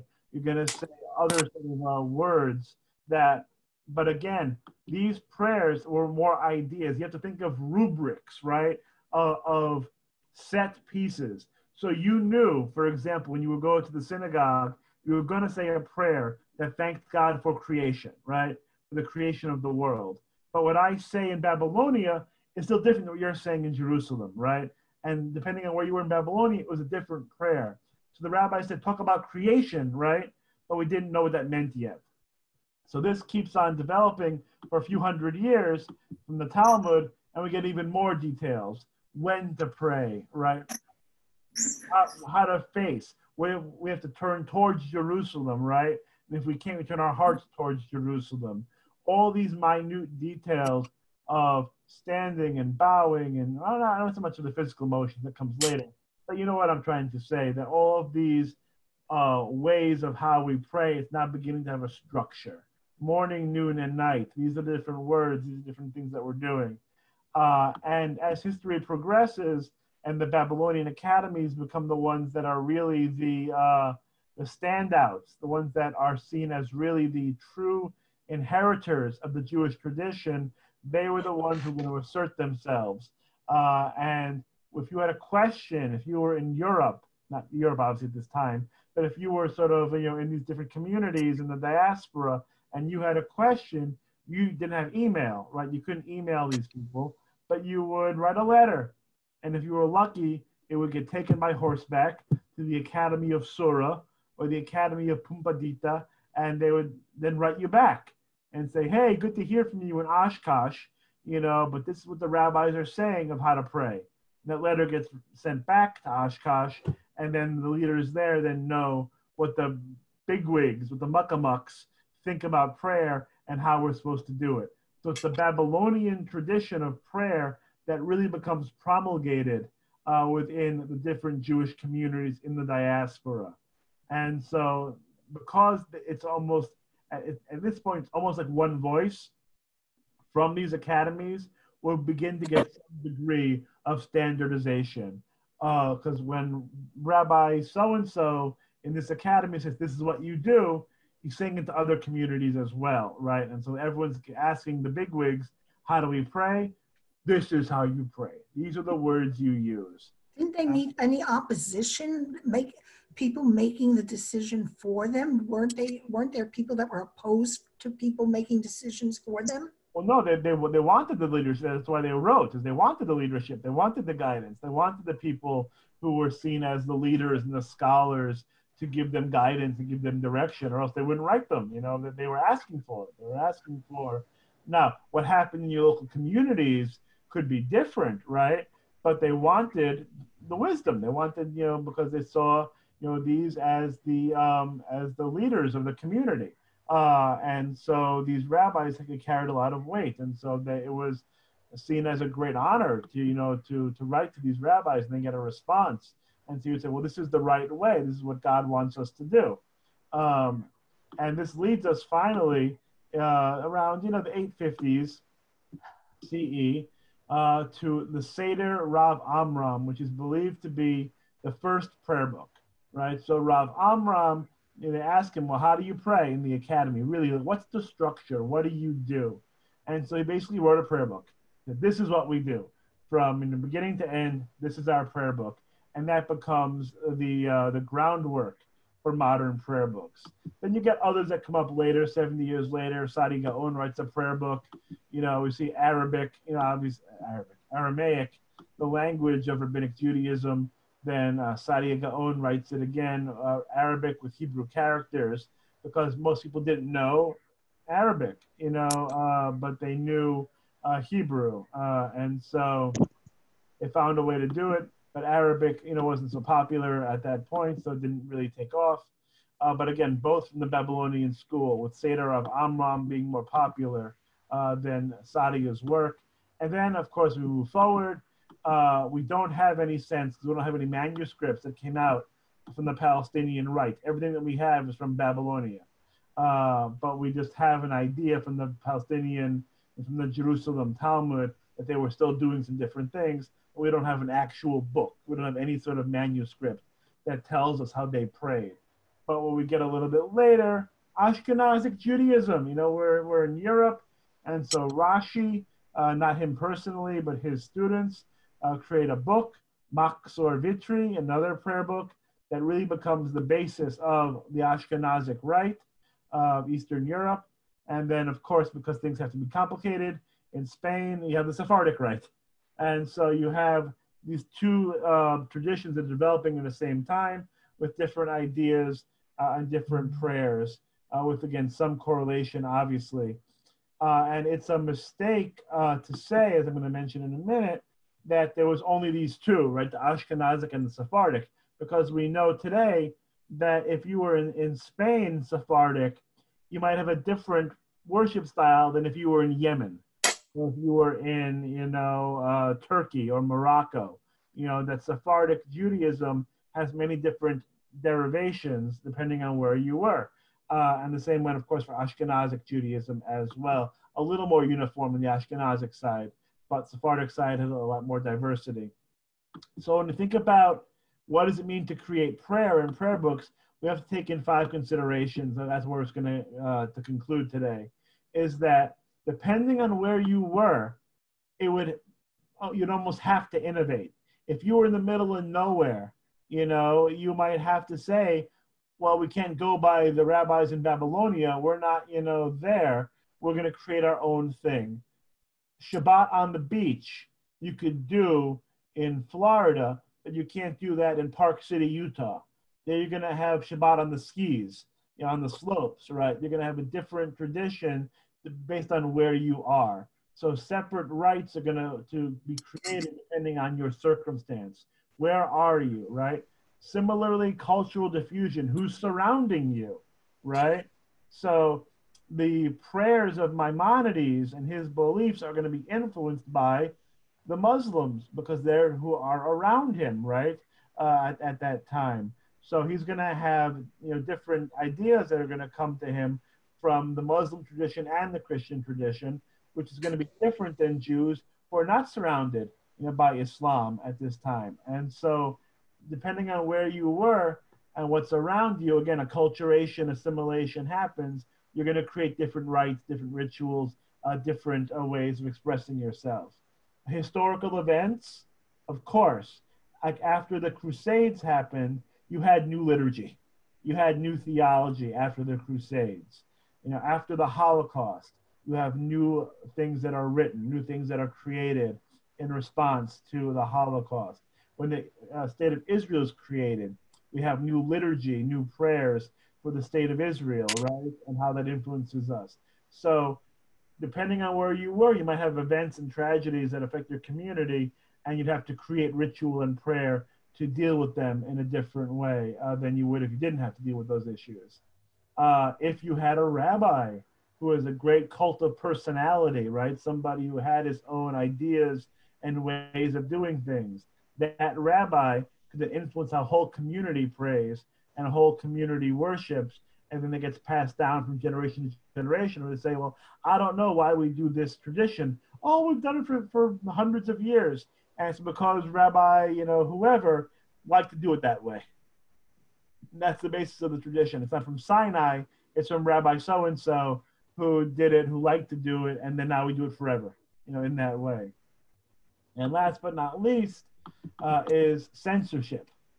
Is that depending on where you were, your prayers might get altered because if you did the prayers a certain way, it might irritate the surrounding population. And so Aleinu is my go-to example with that. Aleinu had to be changed because the way it was said was different back for a time, but had to be changed to not offend the Christian community. And so the line, so we have that evocative line in Aleinu where we all bow, v'anachnu korim u'mishtachavim u'modim, right? And so that means, but we, we bow, right? We prostrate ourselves, we kneel to God, right? Anachnu, we korim, we bow, u'mishtachavim, that's the full bow, and we sort of give thanks to God. But the line before that was other people, i.e. the Christians, other people worship wind and, that's a good translation, almost like wind and spittle in a way, right? And when they said that line, they would actually turn and they would spit. These people, the non-Jewish community, while these people do this, the anachnu, but we do that, right? So it was a comparison, right? And so we eventually cut out that line before the anachnu, before the but we do this. That's in response to a previous line that's now edited out. So while other people do this, anachnu korim, we do that. We do something different. But because there were people who would see this and see all this spitting and hear all this mishigas, like we're bad-mouthing, which we sort of were, the Christian community, we decided, you know what, let's not do that anymore. We're going to get in too much trouble. No more spitting and no more sort of doing derogatory sort of things to other people's in our prayers. So that develops, of course, over time. So it's all a way of saying is that the Jewish community from the time of Leviticus had to create and innovate prayers based on their circumstances, based on the context, based on the communities in which they lived, and all of these things that influence the development of what we now know today as prayer. I have a question. Sure. Where was Rashi in Europe? France. Okay, thank you. But don't you think there's a lot more standardization, at least in the States, because you have well, I can't say with the Orthodox, but with the Reform and the conservative movements, and you have the CCAR, and you have the Hebrew Union College. You have a lot more structure now, at least in the U.S., than there ever was before.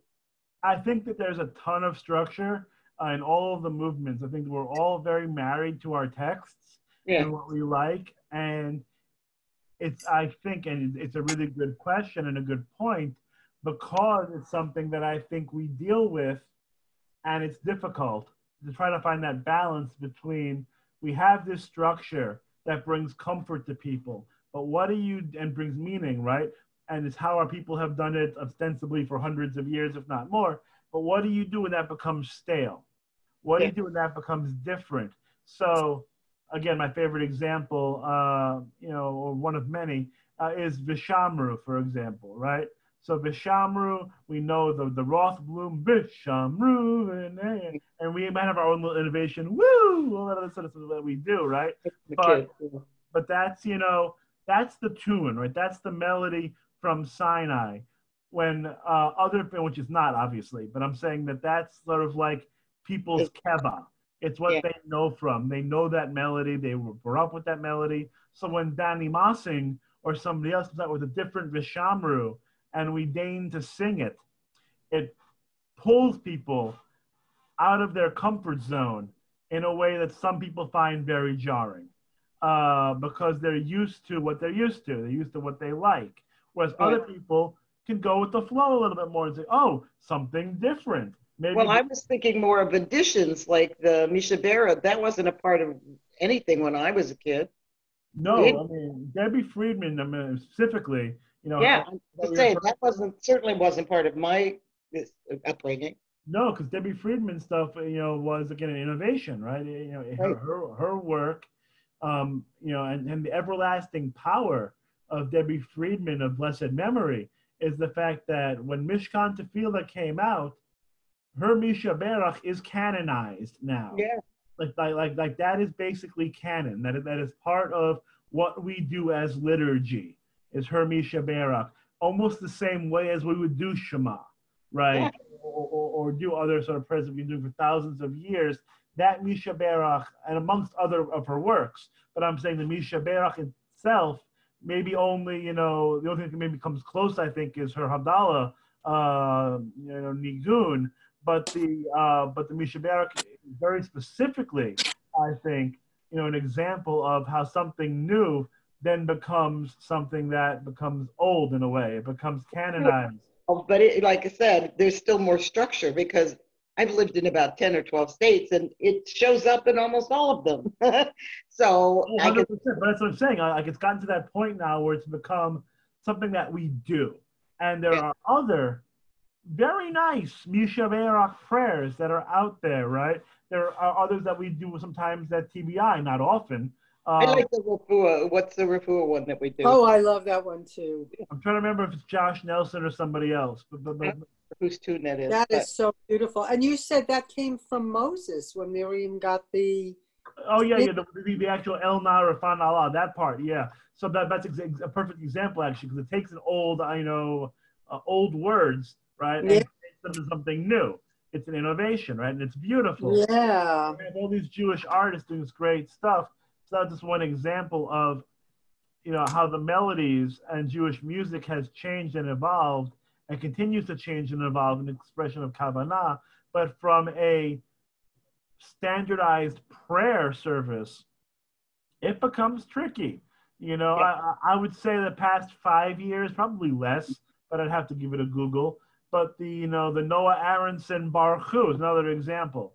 And so the Aronson Baruch Hu has become not standardized, but it's become very popularized of the Nigun itself. And in other synagogues, they do the am I awake? Am I prepared? It's the lies, and that has become something that has become a bigger part of Reform experiences. It's not in the same way, certainly, as the Debbie Friedman stuff, but the Klepper, the Klepper Freelander Shalom Rav, right? That's another example. That Shalom Rav melody, you can go to any synagogue you want. If they're singing Shalom Rav, that's the one they're singing 99 times out of 100. It's beautiful. The other big change that I can think of is changing the pronunciation. Yes. That was a big change. Yeah, going from the Ashkenazic to a Sephardic, that's a simple... Right. That was a tough one. Example. But yes, that's exactly right. And I hear it with my father, my grandfather too, when they pray prayers where you hear more of the S's, the soft. Manishtana Halayla has that Mikol Halaylos. I can't do it in the new way because I remember it from the old way, but that's all. That was a big change as far as I could see. That was a big change because it went to the more Sephardic Israeli pronunciation and became standardized in the Reform movement. Whereas, and where I hear it most is Kaddish. Kaddish is the one where I feel like I'll hear Yiskadal, that's exactly right. And that has a certain to one's ear, depending on if you listen to it or not, right? You feel a certain way. When I was growing up, we had the New Union prayer book. Yep. And that had the these and the thous, thou shalt love the Lord thy God with all thy heart, with all. And to me, that's prettier. Yeah, well, there are some people who since they grew up with it and they had it, because I had this discussion once with somebody about it, because I actually had to lead in the Union prayer book for a little while. And they said it's like just like you would have special language when you do things that are different. So the example he gave was court, right? In court, you have a different language, a way of speaking, a different terminology, and there's something special about it in that context that you don't use every day. Yes. The same way about the English that we do in services. So while I was stumbling over, thou art the God who neither slumbereth nor sleepeth. I know that was tough. I love it, but why did like Sylvester the cat when I'm praying? Like the King James version. Awkward, and for others it was very meaningful to them that they liked hearing that. And I would dare say that there are people in our community now and in other sort of Reformed communities that wouldn't mind, every once in a while we broke out the Union Prayer Book. And I would love it. What is the origin of that? Is that from an English Jews or what? Yeah, I mean, I think of that as Lutheran. I'm sorry. I think that's actually exactly right. I think it's more from the Protestant sort of movement, with sort of that formalized way of speaking, that it just sounded, again, more special and more sacred. It is. It's beautiful. In a way. And so, but yeah, it has been part of the development of prayer. And frankly, again, more Reformed synagogues doing, a lot more Hebrew than they used to, right? Yes. A lot. And so that's, as time passes, again, how prayer and how styles of prayer change. And again, it can be a little jarring. So think about that, because there are people who say, "Oh, why don't we do more of this, more of that?" And each place has a different style, but this generally, so change is inherent in there, and change in the format have come along for the last 50 years that I can remember, and it's evolving. That's what I want to. I wish we could do the Via Haftot in that version once in a while. Yeah. Well, I'll think every time we do it at Temple, I do it the other way in my head. Yeah. No lisping, because then everything comes out wrong, I think it also shows you, I think one of the beauties of Mishkan Tefillah, the book itself, is that it gives you some different, it doesn't have the Old English, but it gives you some different options from the way of doing the prayer, whether it's the traditional Hebrew, the direct English translation, or two more sort of flowery, more poetic readings. Right. But it's like the King James Bible. Everybody liked the wording of that, but there's 400 more translations, and they're all translations, so they can come out different ways. Well, what gets me certainly is the new Mishkan. I don't remember what it is, but the prayer book for the House of Mourning. Right, that prayer book has come out. I forgot the name of it, but that's come out, and their translation of Psalm 23 is really different than other ones, and it's really God leads me to places of quiet repose or whatever. It's a very different translation, and it's one of those prayers that as soon as you sort of hear it or think about Psalm 23. So many people go right back to, "The Lord is my shepherd, I shall not want." James version, yep. That's absolutely beautiful. King James. Don't you think? So like you said, I'd like to know more about that. The special language, trying to make it special. I think that's really an interesting point. You got to talk about translations and where they come from. Yeah, no, exactly right. And again, in the movement in the 90s, maybe in the 80s, but really in the 90s, I think is when I remember it being sort of the mid-90s, of saying, well, Hebrew is the special language. Like, that's our language. The language of the Jewish people is Hebrew. So let's do more of it. And for some people, it was a big adjustment, and some felt a little bit, frankly, left behind with it because they hadn't done Hebrew, right? They hadn't really learned it, hadn't focused on it. They would do the Shema in transliterated Hebrew, and that was sort of it. And now they're doing different things. I have to begin to run. It's 9:30, so I got to start getting my. I hear Benji screaming, and probably Elizabeth could use some help. Well, sure. This is so interesting. Oh, well, thank you for being a part of it. Thank you for hearing. And we're going to sort of dive into more specific prayer, the actual prayers themselves next week, okay? Oh, okay. Thank you. Okay, thank you. Good night. Thank you very much, everybody. Have a great night. Everyone stay safe. And we'll meet up sooner than later. Yes. Yeah, eventually. Bye. Bye, y'all.